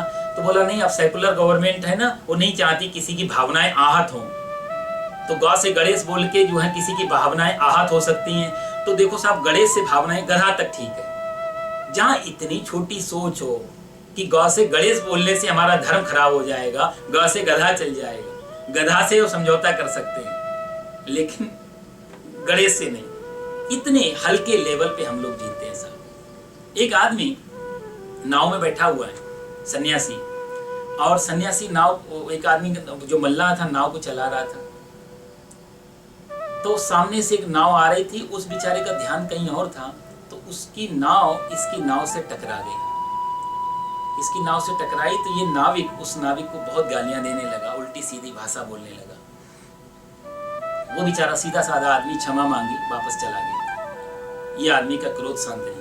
आगे गया तो आगे कोई सी नदी में कोई बड़ा सा पत्थर पड़ा हुआ था, उस पत्थर से टकराई वही नाव। तो पत्थर से टकराई तो उस आदमी ने देखा अरे पत्थर है, उसने अपना चप्पू लेकर के और नाव की दिशा मोड़ दी, दूसरी तरफ ले जाने लगा। सन्यासी ने उस नाविक से पूछा कि अभी थोड़ी देर पहले तेरी नाव उस आदमी की नाव से टकराई, तूने उसको इतनी गालियां दी, इतना क्रोध किया, ये पत्थर ने से भी तेरी नाव टकराई, तूने इसको तो कुछ भी नहीं कहा। तो नाविक बोला क्या बात करते हो आप, वो तो इंसान था इसलिए उसको गालियां दी, पत्थर को गाली देके मैं पागल हूं जो मैं पत्थर को गाली दूं। तो सन्यासी ने बड़े करुण भाव से कहा कि कितने तुम पत्थर दिल हो, एक पत्थर को माफ कर देते हो, इंसान को माफ नहीं कर सकते? यदि पत्थर को माफ कर पाते तो इंसान को क्यों नहीं, वो तो तुम्हारी जाति का। तो हमारी बुद्धि का तल बहुत सूक्ष्म है, बहुत निम्न तल पे हम लोग जीते हैं। अर्जुन की भी पीड़ा यही है, वो बेचारा गा से गधा ही समझेगा, गणेश करके वो भी सेकुलर में ले जाएगा। जैसे भगवान ने कहा दोनों ही रास्ते जा रहे हैं, वहीं तक पहुंच रहे हैं। तो अर्जुन कह रहा है फिर वो दूसरा रास्ता क्यों नहीं, बाईपास वाला, सन्यासी वाला, युद्ध में खड़ा है, गांडीव हाथ में है, बाण लगे हुए हैं, सेना में आ गया, यहाँ से वो सन्यासी के लिए भाग रहा है, वो गा से गधा ही पकड़ रहा है, गणेश पकड़ेगा सेकुलर हो जाएगा। इसलिए भगवान उसको समझा रहे हैं कि अर्जुन स्वभाव वस्तु, ये सब स्वभाव के द्वारा चल रहा है, इसमें तेरा और मेरा दोनों का कोई दोष नहीं है, तो इससे बाहर निकल। इसलिए अगले श्लोक में भगवान इसी बात को आगे बढ़ाते हुए कहेंगे 15वें श्लोक में,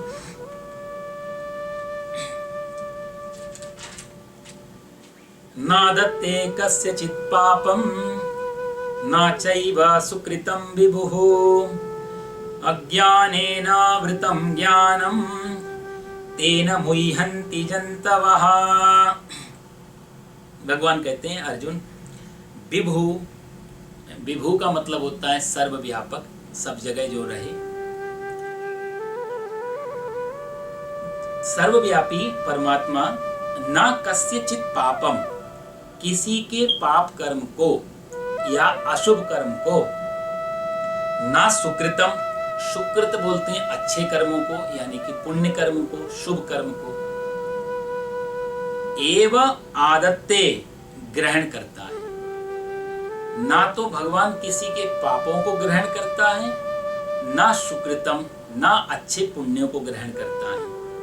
तो फिर क्या होता है, बोला अज्ञानेन ज्ञानम आवृतम, अज्ञान से ज्ञान, आवृत मतलब ढका हुआ है, आवरण मतलब उसने उसको कवर कर लिया है, ज्ञान को, अज्ञान ने ज्ञान को कवर कर लिया है। तेन जंतवा मुह्यन्ति, इसलिए सारे जंतु मोह में फंसे हुए हैं। इस श्लोक में भगवान ने मनुष्यों को 2-3 शब्द पकड़ने जैसे हैं इसमें। ये भगवान कहते हैं तेन मुह्यन्ति जंतवा, जंतु कहाँ है? जंतु यानी कि क्या जंतु हो तुम, नहीं जंतु, जीव, पशु, पक्षी, इनको जंतु कहा जाता है। यह भगवान ने कहीं ना कहीं फटकार लगाई है इंसानों के लिए, डांट लगा रहे हैं, एक ताना सा मार रहे हैं भगवान। तेन मुह्यन्ति जंतु, यानी कि इसका अर्थ ये भी है जो मोह में फंसा हुआ वह जंतु ही है, कहीं ना कहीं ये भी कहना चाहते हैं भगवान। ज्ञानियों को जंतु नहीं कहेंगे, उन्होंने कहा तेन मुह्यन्ति जंतवा, जो मोह में फंसा हुआ है वो जंतु है। और साहब हमने पशु जो शब्द दिया ना, एनिमल को हम लोग हिंदी में या संस्कृत में पशु बोलते हैं। आपने कभी गौर किया, हमारी भाषा इतनी अच्छी है, इस भाषा में जो भी शब्द दिया जाता है ना उसके पीछे में गहन एक अर्थ होता है, तभी हम कोई शब्द बना के तैयार करते हैं। पशु क्यों कहते हैं एनिमल को? पशु का मतलब होता है पाश, पाश का मतलब होता है रस्सी, जो किसी पास में बंध करके चले, जो किसी कंट्रोल की रस्सी में बंध के चले, जिसके गले में रस्सी पड़ी रहे, पाश पड़ी रहे, वो पशु। ये इन हमारे को भी पशु ही तुलना की गई। नीति शास्त्र में एक श्लोक आता है, मैं पहले भी आपको सुनाया, आहार निद्रा भय संततित्वम सामान्य में तत् पशुभिर नराणाम ज्ञानम ही तेसाम अधिकम विशिष्टम ज्ञानेन हीना पशु भी समानः। कहते हैं आहार माने भोजन करना, निद्रा मतलब सोना, आहार निद्रा भय मरने से डरना, आहार निद्रा भय संतित्व या मैथुनम चा, दोनों एक ही बात है। संतान पैदा करना, बच्चे पैदा करना, ये चारों चीजें, आहार, निद्रा, भय, संतित्व, चारों पशु भी समानः, मनुष्यों में और पशुओं में, जानवरों में और इंसानों में चारों चीजें बराबर होती हैं। और ये हम आप लोग कभी भी देख सकते हैं, प्रैक्टिकली देखिए हम, ये चारों चीजें हमें और मनुष्यों में एक जैसी है। भूख भी लग रही है, सो भी रहे हैं, आराम भी फरमा रहे हैं, डर भी रहे हैं, संतान भी पैदा हो रही, सब चीजें। बोला इसमें कोई रॉकेट साइंस नहीं है, ये कोई बड़ा काम नहीं कर लिया इंसान ने, ये तो कोई भी कर सकता है। लेकिन बोला फिर मनुष्य और पशु में अंतर कैसे होगा? तो कहते हैं ज्ञानम ही तेसाम अधिकम विशिष्टम। एक ज्ञान ऐसी चीज है, वही व्यक्ति को पशु से अलग करती है कि मनुष्य कहलाने के काबिल है, इंसान कहलाने के काबिल है, मानव कहलाने के काबिल है, ह्यूमन कहलाने के काबिल है, क्योंकि इसके अंदर ज्ञान है। और जिस व्यक्ति के अंदर ज्ञान नहीं होता, ज्ञानेन हीना पशुभिः समाना, ज्ञान से हीन व्यक्ति पशु के समान है। और ज्ञान क्या, ये नहीं कि जो सांसारिक ज्ञान है उसका भी हमारे शास्त्र, उसके ज्ञान की बात, वो तो एक नॉलेज है, उससे ठीक है रोटी पानी चल सकता है, धंधा पानी चलेगा साहब जीवन, क्योंकि वो कोई ऐसी चीज नहीं है जो हमारे मरने के बाद भी का ज्ञान, आत्मज्ञान। पशु को नहीं मालूम मैं यहाँ क्यों आया हूँ, पशु को नहीं मालूम मेरा जीवन कितना लंबा है, पशु को नहीं मालूम कि मेरे पापों की सजा मुझे मिल रही है। किसी पशु को कुछ जानकारी नहीं। वो पशु इस अर्थ में मनुष्य से ज्यादा बेटर है साहब। पशु के अंदर लोभ नहीं होता, लालच नहीं होती, जेलसी नहीं होती, क्रोध नहीं होता, काम नहीं होता, सब अपने ऋतुगामी होते हैं। मनुष्य ऐसा है जो बिना प्रकृति के भी सारे काम कर सकता है। बिना भूख लगे अच्छा स्वादिष्ट भोजन हो तो भोजन कर सकता है साहब। बिना नींद के आराम से सो सकता है, नींद की गोलियां लेकर के। बिना कारण के क्रोध कर सकता है। सामान 100 वर्ष का, पल की खबर नहीं, जिंदगी का भरोसा नहीं, लेकिन हम तिजोरियां भर सकते हैं अपना जीवन दांव पे लगा करके। कोई पशु ऐसा नहीं करता। इस अर्थ में पशु इंसान से ज्यादा बढ़िया है। इसलिए कोई भी पशु को कभी डिप्रेशन नहीं होता, कोई पशु के पास स्ट्रेस नहीं है। आप किसी पशु, हाँ कोई भी पशु दुनिया में पागल नहीं होता, जंगल में आप देख लेना। लेकिन पशु पागल होते हैं कौन? जो इंसानों के संपर्क में आ जाते हैं, जो इंसानों के साथ। कोई भी कुत्ता पागल तभी होगा जब वो इंसानों के बीच में रहना चालू कर देगा। जंगल का कोई पशु पागल नहीं होता जब तक उसको इंसान का साथ ना मिले। इसका अर्थ है कि पागलपन जो पशु के अंदर आया वो भी इंसान से उसने ले लिया। ये पागलपन, ये स्ट्रेस, ये एंजाइटी, ये डिप्रेशन, ये हाइपरटेंशन, ये पिल्स लेना, ये सब इंसानों के काम। इस अर्थ में इंसान पशुओं से भी नीचे है। तो यहाँ पर जो कहते हैं ज्ञानेन हीना पशुभिः समाना, ये पशु के समान व्यक्ति हो जाता है यदि उसके पास आत्मज्ञान की जिज्ञासा नहीं, उसके पास ये क्वेश्चन नहीं कि मैं कौन हूँ, मैं क्यों आया हूँ। को हम कस्यविदं जातम को वही कर्ता स विद्यते, मैं कौन हूँ, ये सब क्या है, इस सबको बनाने वाला कौन है। ये 3 प्रश्न जब तक नहीं आते तो वो व्यक्ति पशु के समान है। भगवान इसीलिए इस श्लोक के अंतिम भाग में कहते हैं कि तेन मोह्यन्ति जंतवा, जंतवाहा, बहुत बड़ी गाली दे रहे हैं अर्जुन को। अर्जुन को कई बार गालियां भगवान ने दी है, मैंने आपको पहले भी कहा। भगवान ने पहले भी इसको नपुंसक कह दिया है, कार्पण्य दोषो परता स्वभाव। उसके बाद भगवान उसको कहते हैं कि तू वर्ण संकर की बात करता है, तू छोड़ने की बात करता है, नपुंसक है तू। अब किसी योद्धा को, सूरवीर आदमी को नपुंसक कह देना साहब, और वो भी उसके द्वारा जो उसके घोड़े हाँक रहा है। हमसे कोई हमारा बॉस कह दे तो हम कॉम्प्रोमाइज भी कर जाए, नौकरी ना चली जाए, भगाना थोड़ी देर कह लिया कोई बात नहीं, बुरा तो लगेगा लेकिन पी जाएंगे घूंट। लेकिन हमारा कोई नीचे बैठने वाला व्यक्ति और हमसे कुछ ऐसा कह दे, ये अर्जुन की मानता है साहब। अर्जुन कोई छोटा मोटा व्यक्ति नहीं है, ऊपर बैठा हुआ है, नीचे बैठने वाले व्यक्ति से नपुंसक शब्द सुन रहा है। और वो अर्जुन जो क्षत्रिय, परम सूरवीर है, जिसने वनवास अज्ञातवास भोगने को तैयार है, लेकिन अधर्म नहीं होना चाहिए, गांडीव उठा लेता है, सारी शर्तें भूल जाता है, इतना बड़ा। ये सुनने की हिम्मत होगी जब, तो ज्ञान का प्रकाश जल पाएगा। इसलिए गीता की जो कुछ ऐसे जहां बिल्कुल नजदीक का संवाद हुआ है वो सुनने जैसा है, बहुत ही ज्यादा ध्यान देने जैसा कि सुना कौन रहा है, सुन कौन रहा है, क्या भाषाएं बोली जा रही है वहां पे। भगवान ने फिर इनडायरेक्टली अर्जुन को गाली दी है, अर्जुन तेन मुह्यन्ति जंतवा। वो सारे पशु की तरह ये मोह में फंसे हुए हैं, उनको लगता है ना दत्ते कस्यचित् पापम, इसलिए परमात्मा कोई तुम्हारा हम लोग। अच्छा, इस श्लोक में और भी एक दो चीजें समझने की है। भगवान ने 15वें श्लोक की जिसकी बात कर रहे हैं, आप कभी किताब भी साथ में लेके बैठे तो आपको आनंद आएगा। 15वें श्लोक के पहली लाइन के अंतिम भाग में भगवान ने शब्द दिया विभु। ना दत्ते कस्यचित् पापम ना चैव सुकृतम विभु। ठीक यहीं पे, यही स्थान पे आप 14 नंबर श्लोक को देखो तो भगवान ने यहां पर शब्द दिया प्रभु। दोनों की एक ही बात है, दोनों में एक ही चीज है, ज्यादा अंतर नहीं है, लेकिन श्लोक का अर्थ क्या प्रकट कर रहा है उस हिसाब से शब्दों को बदल दिया। प्रभु प्रकर्षण, जो खींच रहा हो, कि हम जैसे मानते हैं परम पिता, तो इसका मतलब वो हमारा पिता, हम उसकी संतान, पिता और संतान में दो फर्क हो गए, इसलिए भगवान यहाँ प्रभु शब्द दे रहे हैं। और यहाँ पर भगवान विभु शब्द दे रहे हैं कि जहां तुम पाप कर रहे, जहां तुम पुण्य कर रहे, दोनों जगह वो विभु मतलब सर्वव्यापी है। और प्रकर्षण, प्रभु और प्रभु में बहुत ज्यादा अंतर नहीं है, लेकिन श्लोकों के अर्थ जहां पर जैसे हैं उसी से मैच करता हुआ शब्द दिया जा रहा है। तो यहाँ पर भगवान ने जो विभु शब्द दिया उसका अर्थ है कि जो सर्वव्यापी है, सब जगह कण कण में जहाँ बस रहा है, वो होने पर भी तुम्हारे पापों को भी इग्नोर, तुम्हारे पुण्य को भी इग्नोर कर रहा है, दोनों चीजों को वो ले नहीं रहा है, वो कोई ग्रहण नहीं कर रहा है। तो कई बार हमको ये लगता है, इस श्लोक का भाव है कि हम पाप भगवान को पुण्य करके आ जाएं, पूजा करके आ जाएं, प्रसाद चढ़ा के आ जाएं, माला जप के आ जाएं, तो भगवान की माला जपी, शुभ काम किया, पुण्य का, तो परमात्मा को अर्पण कर दिया। ऐसा ही तो मान के चलते हैं। भगवान यहाँ सीधा कह रहे हैं कि मैं कुछ भी ना किसी के पाप कर्म को और ना चैव सुकृतम विभु ना आदत्ते, मैं दोनों ही चीजों को, आदत मतलब ग्रहण करना, लेना, ना तेरे पापों को लेता हूं ना तेरे पुण्यों को लेता हूं। किसी भी जीव के पाप से भी मुझे मतलब नहीं है, पुण्य से भी मुझे मतलब नहीं है। तो फिर भी आदमी जो करता है उसके पीछे फिर क्या परिणाम कैसे निकलता है?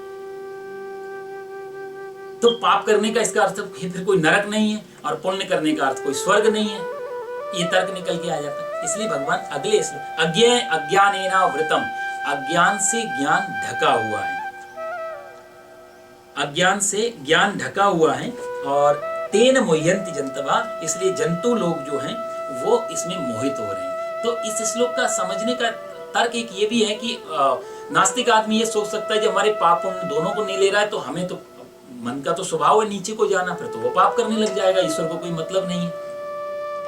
तो भगवान अगली लाइन में बड़ा सूक्ष्म उत्तर देते हैं इसी का, अज्ञानेना वृतम ज्ञानम, अज्ञान से ज्ञान ढका हुआ है, कैसे? तेन मुह्यन्ति, इसलिए ये जंतु लोग, ये पशु लोग इसमें भ्रमण कर रहे हैं। तो जो आदमी पाप करने की सोचेगा वो अज्ञानी है और जंतु है। और कैसे ज्ञान ने अज्ञान को ढक लिया है उसका भगवान अर्थ 16वें श्लोक में भी बताएंगे। तो 16वां श्लोक भी साथ में ले लेते हैं, इसलिए समझना इसको आसान हो जाएगा कैसे ढका है। ज्ञानेन तु तदज्ञानम येषां नाशितमात्मनः तेषां आदित्यवज्ञानम प्रकाशयति तत्परम। कैसे ढका है भगवान बता रहे, जिन्होंने अपने आत्मना ज्ञानेन, अपने ज्ञान के द्वारा, तत् अज्ञानम, उस अज्ञान का नाश कर दिया है। कौन से ज्ञान के द्वारा उस अज्ञान का नाश कर दिया? किस अज्ञान का? जिस अज्ञान ने ज्ञान को ढका हुआ था, उस अज्ञान का नाश कर दिया। तेसाम तत् ज्ञानम, उसका वह ज्ञान सूर्य की तरह, परमात्म तत्व आदित्यवत, सूर्य की तरह परम प्रकाश है, परम तत्व परमात्मा को प्रकाशित कर देता है। तो यहाँ भगवान कहना चाहते हैं कि आदमी पाप पुण्य दोनों चीजें कैसे करता है, कैसे अज्ञान ज्ञान को ढक लेता है। ज्ञान का क्या इतनी ताकत है कि वो ज्ञान को ढक पाए? अज्ञान में इतनी ताकत है? यदि अज्ञान में इतनी ताकत है कि ज्ञान को ढक ले तो फिर अज्ञान श्रेष्ठ हो गया। यदि नास्तिक आदमी में इतनी पावर हो कि आस्तिक को हरा दे तो नास्तिक आदमी पावरफुल। ये अर्थ लगाना गलत है। होता क्या है इसमें प्रकाशयति, भगवान वहां पर अंधेरे का और सूर्य का उदाहरण दे रहे हैं 16वें श्लोक में। वही बात भगवान यहाँ कह रहे हैं। कैसे? जैसे अंधकार भरा हुआ है, मैंने आपको पिछली बार भी कहा था, ये उदाहरण है। कमरे में अंधकार है, कमरा 10 साल 20 साल से बंद है, पूरे कमरे में अंधकार है, कहीं से प्रकाश आने की जगह नहीं है। तो जरा सी माचिस की तीली जलाई, एकदम से प्रकाश हो गया कमरे में। तो अंधकार ये दावा नहीं करता कि मैं यहाँ 10 साल से बंद हूं, तुम अभी अभी आए हो, तुम्हारे को इतनी जल्दी एंट्री नहीं मिल सकती, मैं थोड़ी देर तो और रहूंगा। पूरा कमरा अंधकार से भरा है, जरा सी तीली जलने से तत्काल वो अंधकार खत्म हो जाता है। अंधकार पूरे कमरे में है, माचिस की तीली हमारी पॉकेट में है। तर्क तो ये कह सकता है पॉकेट में छोटी सी चीज इतने बड़े अंधकार को कैसे दूर कर सकती है। तर्क तो ये छोटी चीज तो कैसे ढका हुआ है, क्योंकि हम जो अज्ञान हम लोगों ने अपना स्वरूप माना हुआ है। माचिस की तीली हमारे पास है, अब माचिस मान ले लाइटर या माचिस जेब में पड़ी हो, प्रकाश करने की क्षमता उसके अंदर है लेकिन बंद पड़ी है, उसको हम जला नहीं रहे हैं। यदि वो बंद पड़ी है तो वो फिर प्रकाश नहीं कर सकती। जैसे दूसरा उदाहरण, सूर्य बड़ा है हमारी पृथ्वी से लाखों गुना हजारों गुना बड़ा है। एक छोटा सा बादल आता है आकाश में और हमारे पूरे पे छाया करके चला जाता है। छोटी सी बदली में इतनी ताकत है कि इतने बड़े सूर्य को ढक ले, लेकिन ढक जाता है, हमको नहीं दिखाई देता। एफिल टावर के पास आप जाइए, इतना बड़ा एफिल टावर, आप वहां से जाकर के आंखों के आगे उंगली आप ऐसे लगा लो, पूरा एफिल टावर ढक जाएगा।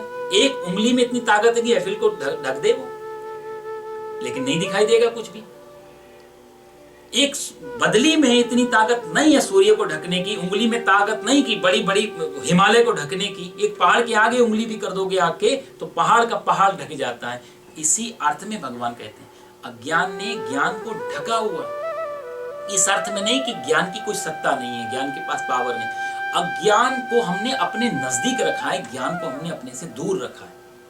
भाई उंगली नजदीक है, हिमालय दूर है ना, तो हमारी आंख और हिमालय के बीच में हमारी आंखों के नजदीक उंगली आ जाए तो बड़े से बड़ा हिमालय ढक जाता है। अज्ञान की उंगली हमारी ज्ञान रूपी आंखों के आगे चढ़ा रखी, इसलिए अज्ञान रूपी जो विशाल विराट सत्ता है वो ढकी रहती। एक उदाहरण मेरे को याद आ रहा है, आपने एक नाम सुना होगा, ईश्वर चंद्र विद्यासागर। बहुत बड़े हम दार्शनिक विद्वान भी रहे। एक बार कहते हैं कि वो कलकत्ता में कोई नाटक देख रहे थे, तो मंच पे नाटक कुछ ऐसा था कि एक कोई विलेन है, वो किसी स्त्री को प्रताड़ित कर रहा है, परेशान कर रहा है, छेड़ रहा है, बहुत परेशान करने लगा। स्त्री रो रही है, चीख रही है, चिल्ला रही है। नाटक चल रहा है, स्टेज पे हजारों लोग बैठे हुए हैं, ईश्वर चंद्र विद्यासागर भी सबसे आगे वाली लाइन में बैठे हैं। वो स्त्री चिल्ला रही है, बचने का प्रयास कर रही है, वो विलेन छोड़ नहीं रहा है, उसको परेशान करने पे लगा हुआ है। जब काफी देर हो गई तो ईश्वर चंद्र विद्यासागर को एकदम सडनली क्रोध आ गया, ये क्या अन्याय हो रहा है, और मैं अन्याय को होते हुए देखूं ये भी अन्याय है। उन्होंने तुरंत जूता निकाला अपना और फेंक के विलेन के ऊपर मारा भरी सभा में। ये सत्य घटना है। विलेन ने देखा ईश्वर चंद्र विद्यासागर क्रोध से लाल पीले हो रहे हैं, जूता फेंक के मेरी तरफ मारा। उसने तुरंत वो जूता उठाया, सिर से लगा लिया और माइक से कहा, इतने सालों के अभिनय में पहली बार मुझे सबसे बड़ा इनाम मिला है, ईश्वर चंद्र विद्यासागर। अब होश आया इनको बिचारों को, हो नाटक चल रहा है ये सब। बहुतेरा उन्होंने जूता मांगा वापस दे दे, भूल गया था मैं थोड़ी देर। वो अभिनय करता अभिनेता बोला नहीं, इससे बढ़िया उपहार मेरे को जिंदगी में मिल नहीं सकता। मैं अब तक हजारों लोगों को इल्यूजन में रखता रहा, ईश्वर चंद्र विद्यासागर जैसा व्यक्ति भी मेरे नाटक को सच समझेगा, इससे बड़ा और क्या अभिनय में कर पा। आज मैं सफल अभिनेता हो गया। तेन मोह्यंत जनतवा, भगवान कहते बड़े बड़े ज्ञानी लोग भी मोहित हो जाते हैं। ये माया का प्रकोप ऐसा है। ये अज्ञान की चादर जितनी उंगली नजदीक हो गई उतनी दृश्य का जो ओरा है, जो दायरा है वो कम होता जाएगा, जितना नजदीक आती रहेगी अज्ञान की उंगली। तो भगवान कहते हैं तेन मुह्यन्ति जंतवाः, ये और अच्छे लोगों की, यही नहीं कि बुरे लोगों के पास ही अहंकार हो, अच्छे लोगों के पास भी अहंकार है। अच्छे लोग भी मैं को लेके चलते हैं। भाई बुरा आदमी तो चलो है ही जंतु, बुरा आदमी पशु है ही, लेकिन अच्छा आदमी भी, उसके पास भी एक अहंकार होता है। हाँ, बुरे आदमी के पास अशुद्ध अहंकार होता है, अच्छे आदमी के पास शुद्ध अहंकार होता है। लेकिन अंधकार अहंकार दोनों अज्ञान में ले जाने वाला, क्योंकि अच्छा आदमी भी ये जानता है कि मैंने किया, अच्छा अहंकार है, मैंने त्यागा, मैं छोड़ के आया इतनी सारी चीजें, वो भी अहंकार से पीड़ित है। एक आदमी जो इकट्ठा करने, मैंने इतना बड़ा इकट्ठा कर लिया, मेरे पास ये सब कुछ है और मैंने इतना छोड़ दिया। भाई एक आदमी धन के पीछे भाग रहा है, वो भी दौड़ रहा है, एक आदमी धन से दूर भाग रहा है, वो भी दौड़ रहा है, दोनों ही दौड़ रहे हैं। दोनों के पास अपने अपने अहंकार है, एक शुद्ध अहंकार को लेके दौड़ रहा है, एक अशुद्ध अहंकार को लेके लेकिन तेन मोहयंत जन, भगवान कहते हैं दोनों के दोनों मोह में पड़े हुए हैं। जहां अहंकार ही ना बच पाए, जहां पाप पुण्य दोनों खत्म हो जाए। भाई एक बार ये पता चल जाए कि कुछ है ही नहीं उसके अलावा, तो पाप भी करे तो क्यों करे, और पुण्य भी करे तो किसके लिए करे। मैंने आपको पहले बताया ना, शंकराचार्य जी कहते हैं अहो अहम नमो मह्यम, मैं अपने पैर को प्रणाम कर लेता हूं, क्योंकि मेरे अलावा दूसरा कोई परमात्मा है ही नहीं। दूसरा कुछ हो इसका मतलब मैं कुछ अलग हुआ, मेरी कुछ अपनी सत्ता है। यदि परमात्मा और मैं ये दो चीजें हो जाए तो मेरी भी कुछ तो वैल्यू है। तो मैं शब्द को जब गिरा देते हैं तो सिर्फ तत्वमसी, जहां तेरे अलावा कुछ बचता नहीं है, जहां कुछ भी नहीं है, मुझे मेरी मस्ती कहां लेकर के आई, जहां मेरे अपने सिवा कुछ नहीं है। जब उस आनंद में पहुंच जाते हैं तो बाहर निकलते हैं। इसलिए कहते हैं क्यों मोहित क्यों होते हैं, मोहयंत जन, भगवान मोह शब्द दे रहे हैं। मोह शब्द पहले भी आया है, अब कई बार गीता में भी, मोह सकल व्याधिनकर मूला, रामचरितमानस में भी आता है। सारी बीमारी, सारी जो बंधन, सब चीज का दुख पीड़ा, यदि किसी के पीछे कोई एक कारण है, हम दुखी क्यों हैं, पीड़ित क्यों हैं, परेशान क्यों हैं, नरक क्यों भोग रहे हैं, इसके पीछे सिर्फ एक ही कारण निकलेगा, जो भगवान यहाँ कहते हैं तेन मोहयत, सिर्फ मोह के कारण। मोह गलते ही ये सारी पीड़ाएं खत्म हो जाएंगी। हर आदमी यहाँ मोह से, जितने भी, और जितना गहरा मोह होगा उतनी गहरी पीड़ा होगी। तो मोह को कैसे डिफाइन करना हो तो आधुनिक भाषा में बोला जाए तो जैसे हिप्नोटाइज हो जाता है एक आदमी, सम्मोहित हो जाता है। तो सम्मोहित व्यक्ति, अब तो ये काम अब काफी चल रहा है हिप्नोटिज्म का, इससे बड़ी चिकित्साएं भी हो रही, मैंने सुना है। एक आदमी को कहा जाता है कि बीमार है यदि आदमी वो, तो हिप्नोटिज्म में ले जाके पूछ सकते हैं कि तुम जो बता रहे हो मेरे सिर में दर्द है, और उस आदमी को हिप्नोटाइज किया जाए तो वो धीरे धीरे धीरे धीरे एक सुई के बराबर जगह पे आके रुक जाता है। कहता है यहाँ दर्द, वो भी पता चल रहा है या नहीं है, उतना कंफर्म नहीं। जो आदमी पूरे होशोवास में बोलता था पूरे सिर में दर्द है, हिप्नोटिज्म अवस्था में, हिप्नोसिस में ले जाकर के वो सिर्फ एक पॉइंट पे आकर के फील करता है। तो मोह का मतलब ये होता है कि जो है नहीं उसको बढ़ा चढ़ा के पेश करना। मोह का मतलब जो फैलाव कर दे, अच्छे का भी फैलाव, बुरे का भी फैलाव। एक आदमी जब त्यागता है तो त्यागने के पीछे बहुत सारे विशेष, मैंने गाड़ी छोड़ी, मैंने घर छोड़ा, मैंने समाज छोड़ा, मैंने माता पिता छोड़े, मैंने इतना सारा पदार्थ छोड़े, पद छोड़ा, उतनी चीजों को फैला दे। वो शॉर्टकट में नहीं बोलेगा मैंने सब कुछ छोड़ दिया, नहीं, ये भी तो हो सकता है सब कुछ में सब कुछ आ गया, लेकिन वो गिनाएगा शुद्ध अहंकार। और एक आदमी को जो बड़ा अपने आप को करना है मोह में, तो वो बहुत सारे कि मेरे पास कार भी है, मेरे पास गाड़ी भी है, मेरे पास बंगला भी है, मेरे पास ये भी है, मेरे पास, भगत कहेगा तेरे पास सब कुछ है, गाड़ी बंगला है, मेरे पास परमात्मा है। बात दोनों की अंतर है कि तुम्हारे पास क्या है, मेरे पास गाड़ी है, बंगला है, कोठी है, कार है, दूसरा कहेगा मेरे पास, वो फिल्म का डायलॉग जो आता है ना, वो यही है। एक तरफ एक अहंकार कहता है मेरे पास परमात्मा है, दूसरी तरफ कहते हैं मेरे पास दुनिया है। दोनों कहीं ना कहीं सूक्ष्म अहंकार से अटके हुए हैं। एक परमात्मा का दावा कर रहा है, एक दुनिया का दावा कर रहा है। जहां तक दावा है, जहां पर कंडीशन है, वहां पर मोह है। परमात्मा का भी मोह हो सकता है, हालांकि यहां पर जहां ज्ञान की दृष्टि है वो मोह, वो परमात्मा को भी बाधा। भक्ति की चर्चा जब 12वें अध्याय में आएगी, भगवान भक्ति योग करेंगे, तब वो अलग बात करेंगे, वो चीज अलग है। क्योंकि भगवान वहां पर भी कहेंगे पत्रम पुष्पम फलम तोयम यो में भक्तिया प्रियच्छति। ये 9वें अध्याय के 26वां श्लोक है, 9वें अध्याय का 26वां श्लोक। पत्रम पुष्पम फलम तोयम यो में भक्तिया प्रियच्छति। कोई मेरे को पत्र दे देता है तो ले लेता हूँ, पुष्पम कोई फूल दे देता है तो ले लेता हूँ, पत्रम पुष्पम फलम कोई फल देता है तो मैं ग्रहण करता हूँ, तोयम कुछ भी नहीं मिले तो पानी दे दे, यो में भक्तिया प्रसन्नता पूर्वक जो भी मेरे को देता है मैं उसका ग्रहण कर लेता हूँ। उस 9वें अध्याय के 26वें श्लोक में भगवान ऐसे बोल रहे हैं। यहाँ भगवान सीधा मना कर रहे हैं, ना दत्ते कस्यचित् पापम ना चैव सुकृत, ना उसके पाप लेता हूं ना इसके पुण्य लेता हूं। तार्किक व्यक्ति कहेगा भगवान तो झूठ बोल रहे हैं या द्वैलिटी की बात कर रहे हैं, दुविधा वाली बात है। यहाँ मना कर रहे हैं, आगे जाके बोलेंगे तो कुछ भी दे दे, फल फूल ही दे दे। इसीलिए मैं कहता हूँ गीता एक मल्टीपल लाइन लेकर के चल रही है, बहुत सारे रास्ते हैं। यहाँ पूरी गीता को जीवन में उतारना एक इंसान के बस की नहीं है। पूरी गीता को समझ पाना भी कठिन है, पूरी गीता के हिसाब से चलना भी कठिन है, क्योंकि बहुत सारे रास्ते, आप बहुत सारे रास्तों से एक मंजिल पे नहीं जा सकते एक साथ में। रास्ता तो एक ही पकड़ना पड़ेगा, मंजिल पानी है। यहाँ भगवान पूरी गीता की विशेषता यह है कि रास्ते बहुत सारे देंगे अर्जुन को। सांख्य योग का भी देंगे, ज्ञान योग का भी देंगे, भक्ति योग का भी देंगे, कर्म योग का भी देंगे। सारे रास्ते भगवान खोले रख देंगे। चलना अर्जुन को पड़ेगा और एक ही रास्ते पे चलना पड़ेगा। वो ये नहीं कह सकता मैं सन्यासी भी बन जाता हूँ, जटाजूट भी रख लेता हूँ, धनुष बाण भी पकड़ लेता हूँ। नहीं, सन्यासी मतलब सन्यासी।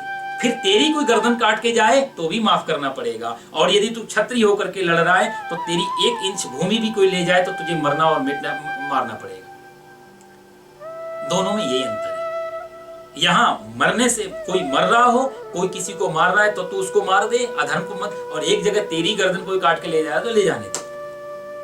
तो दाढ़ी बढ़ा के सन्यासी जीवन से धनुष बाण पकड़ना कठिन हो जाएगा, और धनुष बाण पकड़ के सन्यासी होना कठिन हो जाएगा। गीता की विशेषता ये।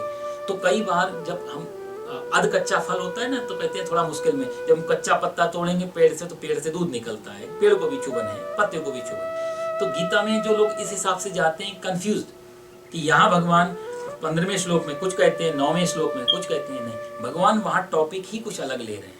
वहाँ भक्ति की धारा चल रही है। वहाँ तुम जो दे रहे हो, ब्रह्मार्पणम ब्रह्महविर् ब्रह्माग्नो ब्रह्मणा, ये भी भगवान कह चुके हैं दूसरे अध्याय में। तो यहाँ जो भगवान का कहने का अर्थ है वो बिल्कुल कर्तापन से हटने का है, कि ये आदमी जो फंसा हुआ है कि मैं पुण्य करके शायद परमात्मा को प्रसन्न कर लूंगा, रिश्वत देने जैसा, वो कहते हैं भगवान तुम्हारे पुण्य से मुझे कोई लेना देना नहीं, मैं कोई प्रभावित नहीं होता हूँ, और तुम्हारे पापों से भी मुझे कोई लेना देना नहीं। उन सब का फल तेरा तुझ, जैसे हम बोलते हैं ना भगवान को तेरा तुझको अर्पण, तो भगवान भी कहते तेरा तुझको अर्पण।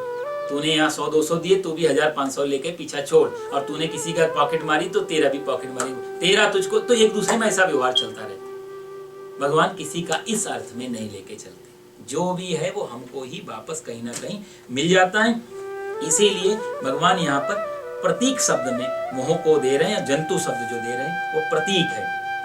तो इसलिए कैसे बोले, अज्ञानेनावृतम ज्ञानम, अज्ञान ने इसको ढका हुआ है, ज्ञान को ढका हुआ है। अज्ञान इसलिए ढक पाता है क्योंकि अज्ञान हमारे नजदीक है, ज्ञान को हमने दूर माना हुआ है, पर्दा बीच में अज्ञान का पड़ा हुआ है। देखो साहब, जैसे हनुमान जी के बारे में आप सुनते हैं ना, हनुमान जी को शाप लगा हुआ है, जब तक उनको कोई इनकी शक्ति याद नहीं दिलाएगा तब तक उनको मालूम नहीं पड़ेगा। सुंदरकांड की चौपाई में आता है ना, जामवंत के वचन सुहाए सुनी हनुमंत। जामवंत जी कहते हैं कि तुम क्या चुपचाप से बैठे हुए, सब लोग बात कर रहे हैं, आप कुछ बोलते नहीं, आपको तो इतनी ताकत है कि एक समुद्र क्या 10 समुद्र लाग सकते हो। उनको उनकी शक्ति की जैसी याद दिलाई, तो शक्ति डाली नहीं जामवंत ने, ना कहीं से कुछ लाना पड़ा, अंदर ही छुपी थी वो। अंदर मेरा मुझी में गुमा था पर मुझे मालूम ना था, मैं खुद ही खुदा था मुझे मालूम ना था। तुझसे ना मिलने की वजह मालूम हुई है सनम, तो खुद ही पर्दा बना था और मुझे मालूम ना था। ये सब कुछ अपने अंदर ही बैठा हुआ है। तो ज्ञानी किसी ज्ञान पैदा करने के लिए कहीं बाहर से ज्ञान डालना नहीं पड़ता, अपितु जैसे अंधेरे को दूर करने के लिए कुछ हटाना नहीं पड़ता, क्योंकि अंधेरा कुछ सिर्फ प्रकाश को जलाना पड़ता है। तो कोई आदमी ये कहे कि मेरा अज्ञान दूर कर दो, ये बिल्कुल ही गलत शब्द है, गलत ही वाक्य है। जैसे मैं आपसे कहूं कि मेरे घर का अंधेरा आप दूर कर दो, प्रकाश मत लाओ लेकिन अंधेरा दूर कर दो, तो कोई भी दुनिया की शक्ति अंधेरे को दूर नहीं कर सकती। कारण इसलिए नहीं कि दुनिया में दम नहीं है, कारण ये कि अंधेरे का कोई अस्तित्व नहीं है। एग्जिस्टेंस, अस्तित्व जो है वो प्रकाश का है। इसलिए आप कभी गौर करते हैं, आप अंधेरे के साथ कुछ नहीं कर सकते, आप प्रकाश के साथ बहुत कुछ कर सकते हैं। आप प्रकाश को बंद कर सकते हैं, प्रकाश को जला सकते हैं, लेकिन अंधेरे को आप धक्का मार सकते हैं। आप किसी से बहुत चिढ़ते हो, आप किसी से जलते हैं, ईर्ष्या करते हैं, हम सोचे उसके घर पे मैं अंधेरा फेंक दूं, कोई है ऐसी ताकत कि हम उसके घर पे अंधेरा फेंक के आ जाए? अपने घर का बल्ब उसके घर पहुंचा सकते हैं, प्रकाश की चीजें पहुंचा सकते, लेकिन अंधेरा उसके घर पे कैसे पहुंचाएंगे? क्यों? क्योंकि अंधेरा कुछ होता ही नहीं है, लेकिन नहीं होने पर भी अंधेरा होता है। ये बड़ी विरोधाभासी बात है। अंधेरा कुछ भी नहीं है, लेकिन अंधेरा है। अंधेरे में हम डर जाते हैं, अंधेरे में हम ठोकर खा देते हैं, अंधेरे में हम गिर जाते हैं, अंधेरा हमको भयभीत कर जाता है। जो कुछ भी नहीं है वो हमको इतना कुछ कर जाता है कि हम चल भी नहीं पाते 10 कदम। फिर भी अंधेरा कुछ भी नहीं है इस अर्थ में, क्योंकि अंधेरा कुछ होता तो उसके साथ कुछ कर पाते। ऐसे ही अज्ञान कुछ भी नहीं। अर्जुन से भगवान कह रहे हैं, अर्जुन अज्ञान है नहीं, लेकिन अज्ञान रूपी ये जो पर्दा जो पड़ा है वो ऐसा ही जैसे अंधेरा है, तूने प्रकाश नहीं जला। तेरी जेब में लाइटर पड़ा है, जेब में माचिस पड़ी है, जेब में टॉर्च पड़ी है, पर तू जला नहीं रहा। तो अंधेरे में जी, और तू सोचे कि मैं टॉर्च नहीं जलाऊंगा, सिर्फ अंधेरे को हटाऊंगा, तू क्या परमात्मा भी इसको दूर नहीं कर पाएगा।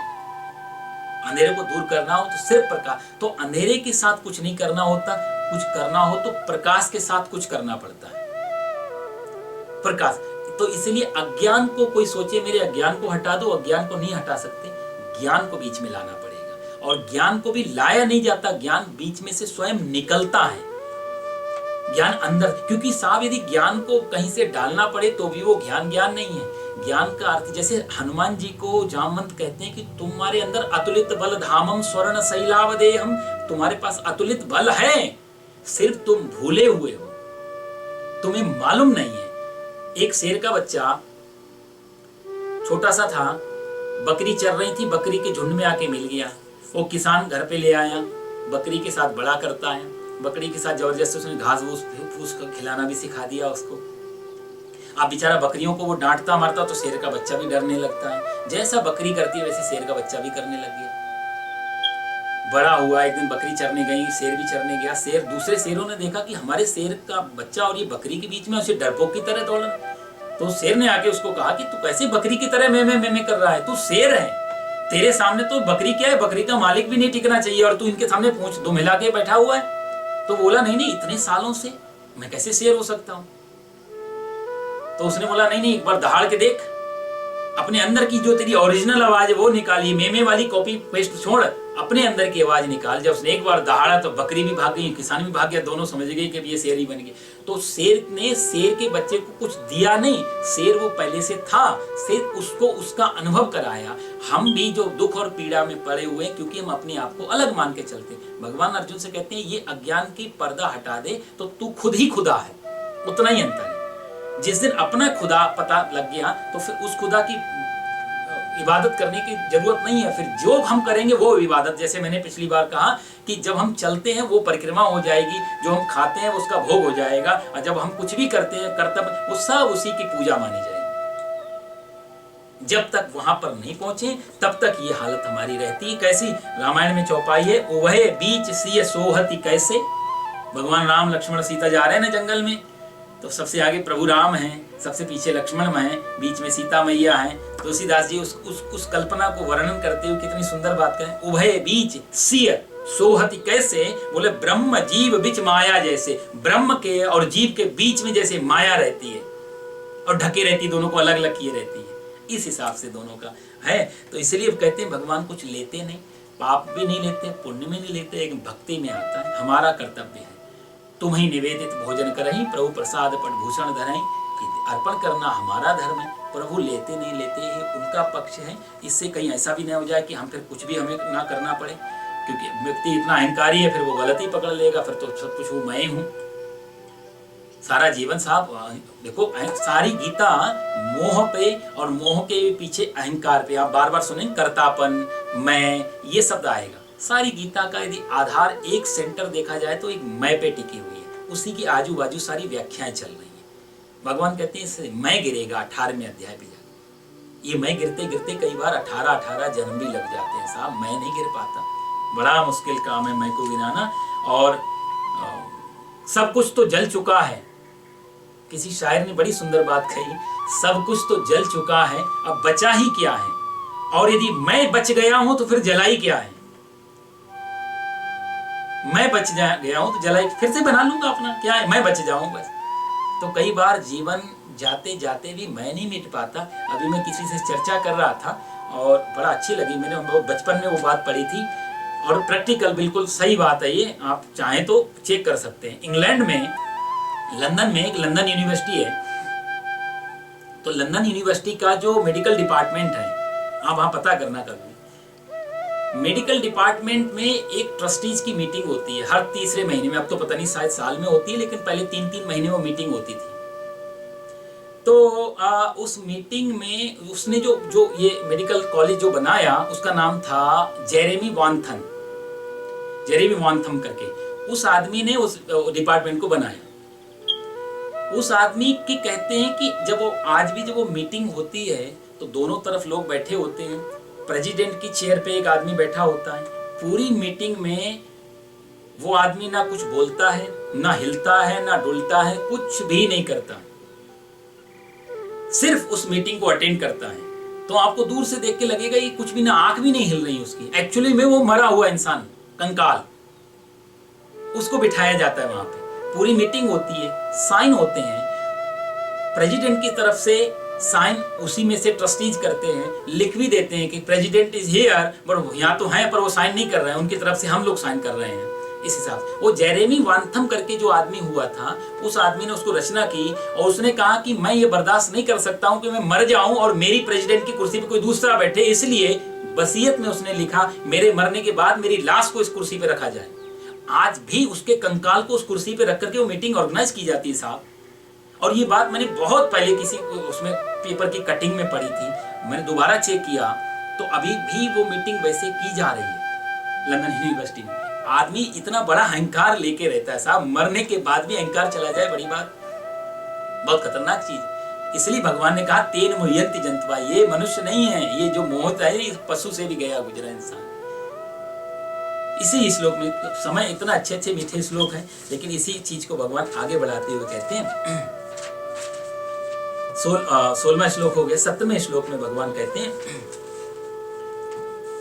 तद्बुद्ध्यस्तदात्मानस् तन्निष्ठास्तत्परायणाः गच्छन्त्य पुनरावृत्तिं ज्ञाननिर्धूतकल्मषाः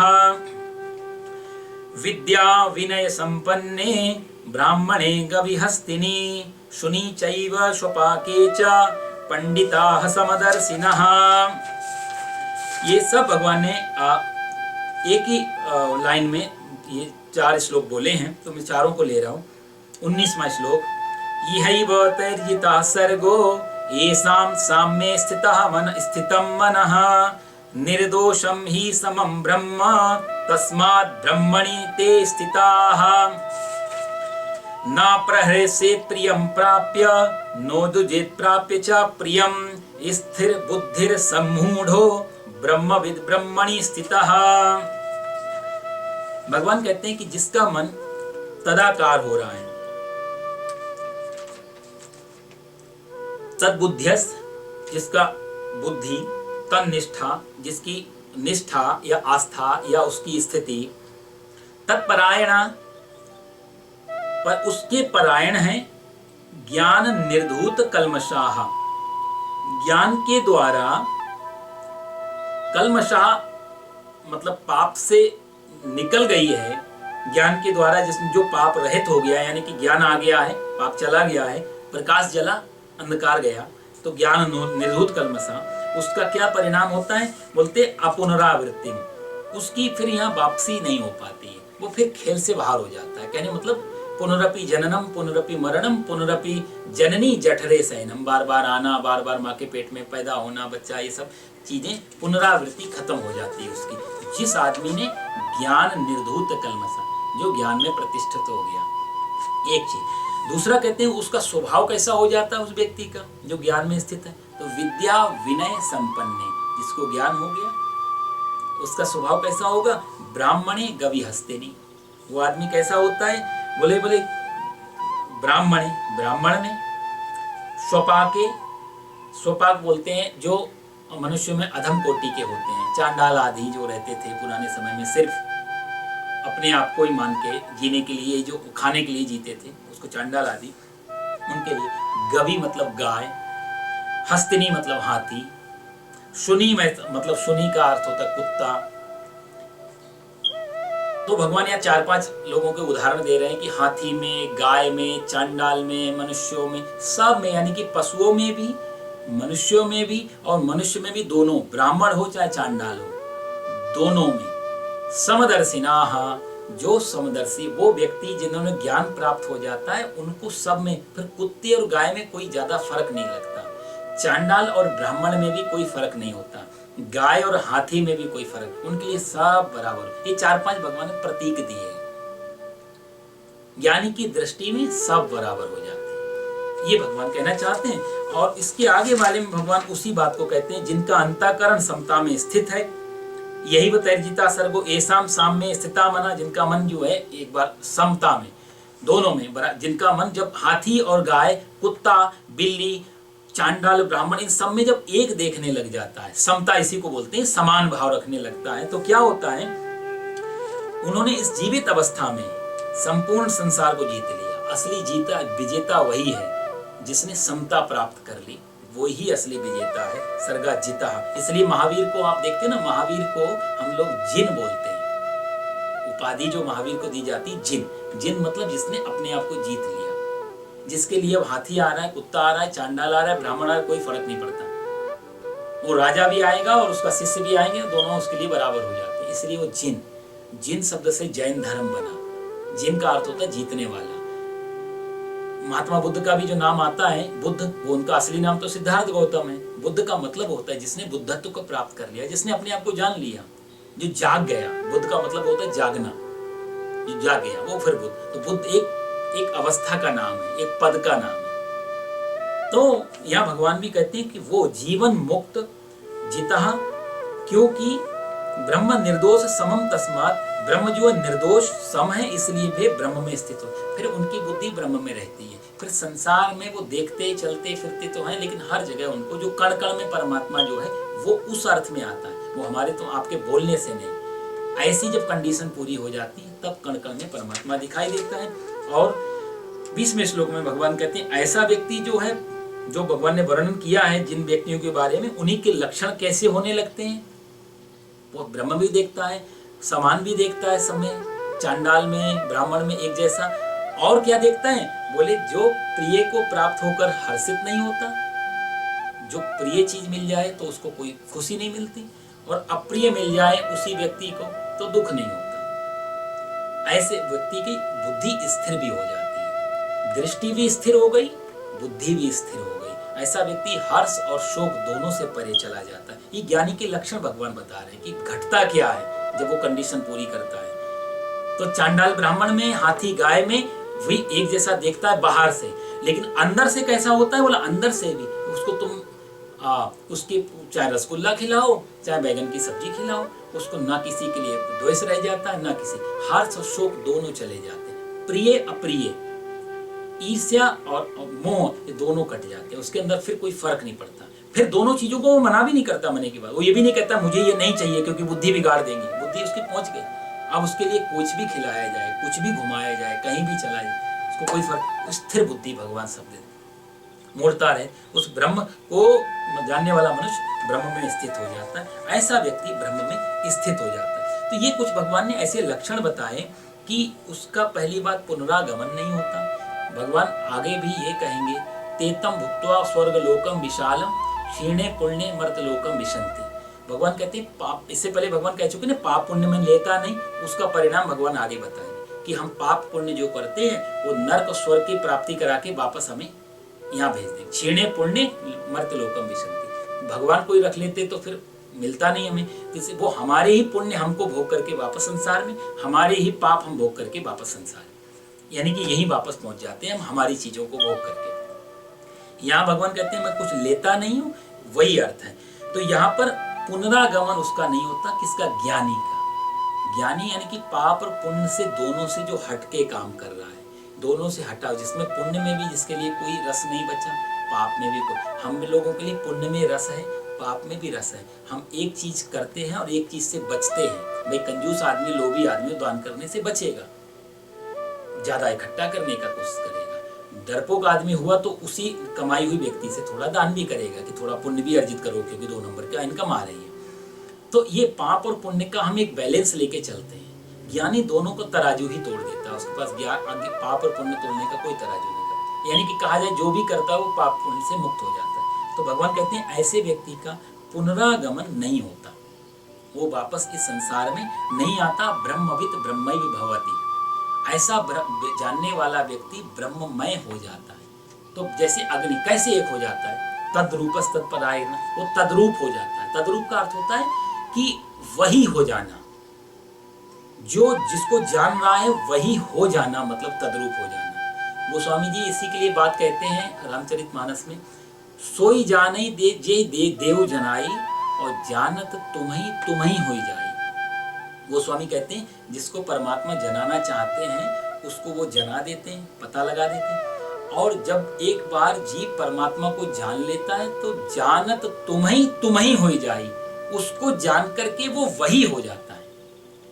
कबीर दास इस बात को बड़ी सुंदर कहते थे ना कि झीनी झीनी रे बीनी चदरिया, मैंने चदरिया बनाई है तो राम कोई के धागे को इसमें पिरोया है, राम की चादर है, राम के लिए ही बनाई है और राम ने ही बनाई है। जो जाने से जो सोई जाने से जे देव जनाई, कबीरदास कहते हैं राम ने बनाई, राम से बनाई, राम के द्वारा बनी, राम ही चादर बने और राम के लिए ही बनी। यानी ग्राहक भी राम, धागा भी राम, बनाने वाला भी राम, बेचने वाला भी राम, उनके लिए सब राम हो जाते हैं। तो ये चदरिया ऐसी है। तो ब्रह्मविद ब्रह्मैव भवति, वो तद्रूप हो जाता है। इसलिए भगवान ने अग्नि का उदाहरण दिया था। हमारे यहाँ अग्नि कितना बड़ा प्रतीक है हमारे धर्म में। आप देखो कोई भी पूजा करने जाओ तो सबसे पहले दीपक जलाना पड़ता है, पूजा समाप्ति की हो तो हवन करना पड़ता है। दोनों तरफ अग्नि है, दीपक के रूप में भी अग्नि, हवन के रूप में भी अग्नि। मैंने सुना है जो पारसी जूस में तो अग्नि को 24 घंटे जला करके परमात्मा को याद करते हैं। वहाँ अग्नि बहुत बड़ा उनके यहाँ भी प्रतीक है। अग्नि बहुत बड़ा प्रतीक क्यों बन गई, उसका एक कारण यहाँ भी है। 17वें श्लोक में भगवान कहते हैं तद्रूपस तत्परायणा, वो वही हो जाता है जिसको। तो अग्नि में आप लकड़ी डालो तो थोड़ी देर में लकड़ी अग्नि का रूप लेने लगती है, यानी कि लकड़ी अग्नि ही हो जाती है, अपना अस्तित्व खो देती है और अग्नि ही बन जाती है। ये तो अग्नि बहुत बड़ा प्रतीक सब धर्मों में बन गया। इसका कारण यही था कि वो प्रतीक था कि जिसके लिए तुम पूजा कर रहे, एक दिन वो समय आएगा करते करते आप भी वही हो जाओ। एक पूजा भी छूट जाएगी, या तो पदार्थ भी आप, यजमान भी आप, पंडित भी आप और परमात्मा भी आप, दोनों तरफ आप ही हो जाओगे। तो इसी के लिए तद्रूपस तत्परायण, उसके परायण हो जाता है, वो उसका ही रूप बन जाता है। हमारे शास्त्र कवि लोग गाते हैं, जब मैं था तब हरि नहीं, जब तक मैं बचता तब तक परमात्मा नहीं हो सकता। जब मैं था तब हरि नहीं, अब हरि है तो मैं ना ही, भाई एक ही बचेगा। प्रेम गली अति सांकरी, जामे दो न समान, एक ही रह पाएगा। या तो मैं रहूंगा तो फिर वो नहीं होगा, और वो होगा तो फिर मैं नहीं रहूंगा। मिटा दे अपनी हस्ती को अगर कुछ मर्तबा चाहो, नहीं वह लाल मिलता है अमीरों के खजाने में। अपनी हस्ती को मिटाना, बीज यदि सोचे कि मैं भी बचा रहा हूं और पौधा भी निकल आए तो ये संभव नहीं है साहब। बीज को खत्म हो जाना ही पड़ेगा। हाँ, बीज यदि खत्म होने की शर्त से गुजर जाए तो वो बीज हजारों लाखों बीजों को तैयार कर सकता है, वो एक बड़े वृक्ष को तैयार कर सकता है। पर बीज ये सोचे मैं बचा रहूं और पेड़ निकले, तो मैं बचा रहा हूं परमात्मा भी आ जाए, ऐसा नहीं हो पाया। तो मैं बचूंगा या फिर परमात्मा ही बचेगा। तद्रूपस तत्परायण, और जब तक मैं बचूंगा साहब तब तक मैं भी नहीं। हम लोग भी कितने बच पाते हैं, हम लोग जरा सा, अभी कोरोना आया हम हिल गए। मैं हमारा है कितना, बहुत पानी के बुलबुले की तरह, जरा सा खटखट हो जाए, जरा सी पानी बरस जाए, जरा सी युद्ध हो जाए, जरा सा चोर लुटेरे घुस, हम लोग कांप जाते हैं। मेरा हमारा सबका मैं भी बहुत डमाडोल है, बहुत कंपन है इसमें, बड़ा बहुत कमजोर है। इसलिए ज्ञानी लोग एक बार वही हो जाते हैं जहां पर डाकू भी वही और पुलिस भी वही। किससे डरूं, कैसे डरूं, कौन डरे, डरने वाला भी नहीं बचा, डराने वाला भी नहीं बचा। यहाँ दोनों एक हो, तद्रूपस तत्परायण। जहां तक तो जब भगवान कहते हैं जब तक जो है मैं रहता है तब तक दुख भी रहेगा, पीड़ा भी रहेगी, नरक भी रहेगा, पाप भी रहेगा, पुण्य भी रहेगा। जब मैं खत्म हो जाता है तब वहां पर नरक, दुख, पीड़ा, सुख भी नहीं होगा। मजे की बात, सुख भी नहीं होगा। मैं से मुक्ति बराबर मुक्ति, ये फॉर्मूला है। जब मैं से मुक्ति बराबर इक्वल टू मुक्ति, मुक्ति में जाना हो तो मैं से मुक्त हो जाए तो मुक्ति मिलेगी। जब तक मैं रहूं तो स्वर्ग भी है, नरक भी है, देवता भी है, पाप भी है, पुण्य भी है, सब कुछ बना। जब तक मैं बचा है तब तक और मैं बहुत कच्चा है, इसलिए ज्ञानी लोग मैं को खत्म कर देते हैं। देखो साहब, एक बीज है, बीज से एक पौधा निकलता है। वो पौधा मान लिया पीपल का हो, चाहे बड़ का हो, चाहे कितना ही विशाल हो, पर शुरू में तो पौधा होता है, छोटा सा वृक्ष होता है। उस वृक्ष में इतनी ताकत नहीं होती अपने आप को बचा पाए, तूफान चलते हैं उड़ सकता है, कोई बकरी आके खा सकती है उस पौधे को, कोई गिलहरी खा सकती है, लेकिन वो पौधा जब विशाल पीपल बन जाएगा, बड़ बन जाएगा, वही पौधा जिसको बकरी खा रही थी, वो पौधा जब पूरा बन जाएगा तो उसमें हाथी भी बंधे रहते हैं और वृक्ष का कुछ नहीं बिगड़ता। जिस पौधे की अवस्था में बकरी से डर था, वही पौधा जब विशाल बन गया तो हाथी भी बांधने पड़ते हैं और वृक्ष का कुछ नहीं बिगड़ता।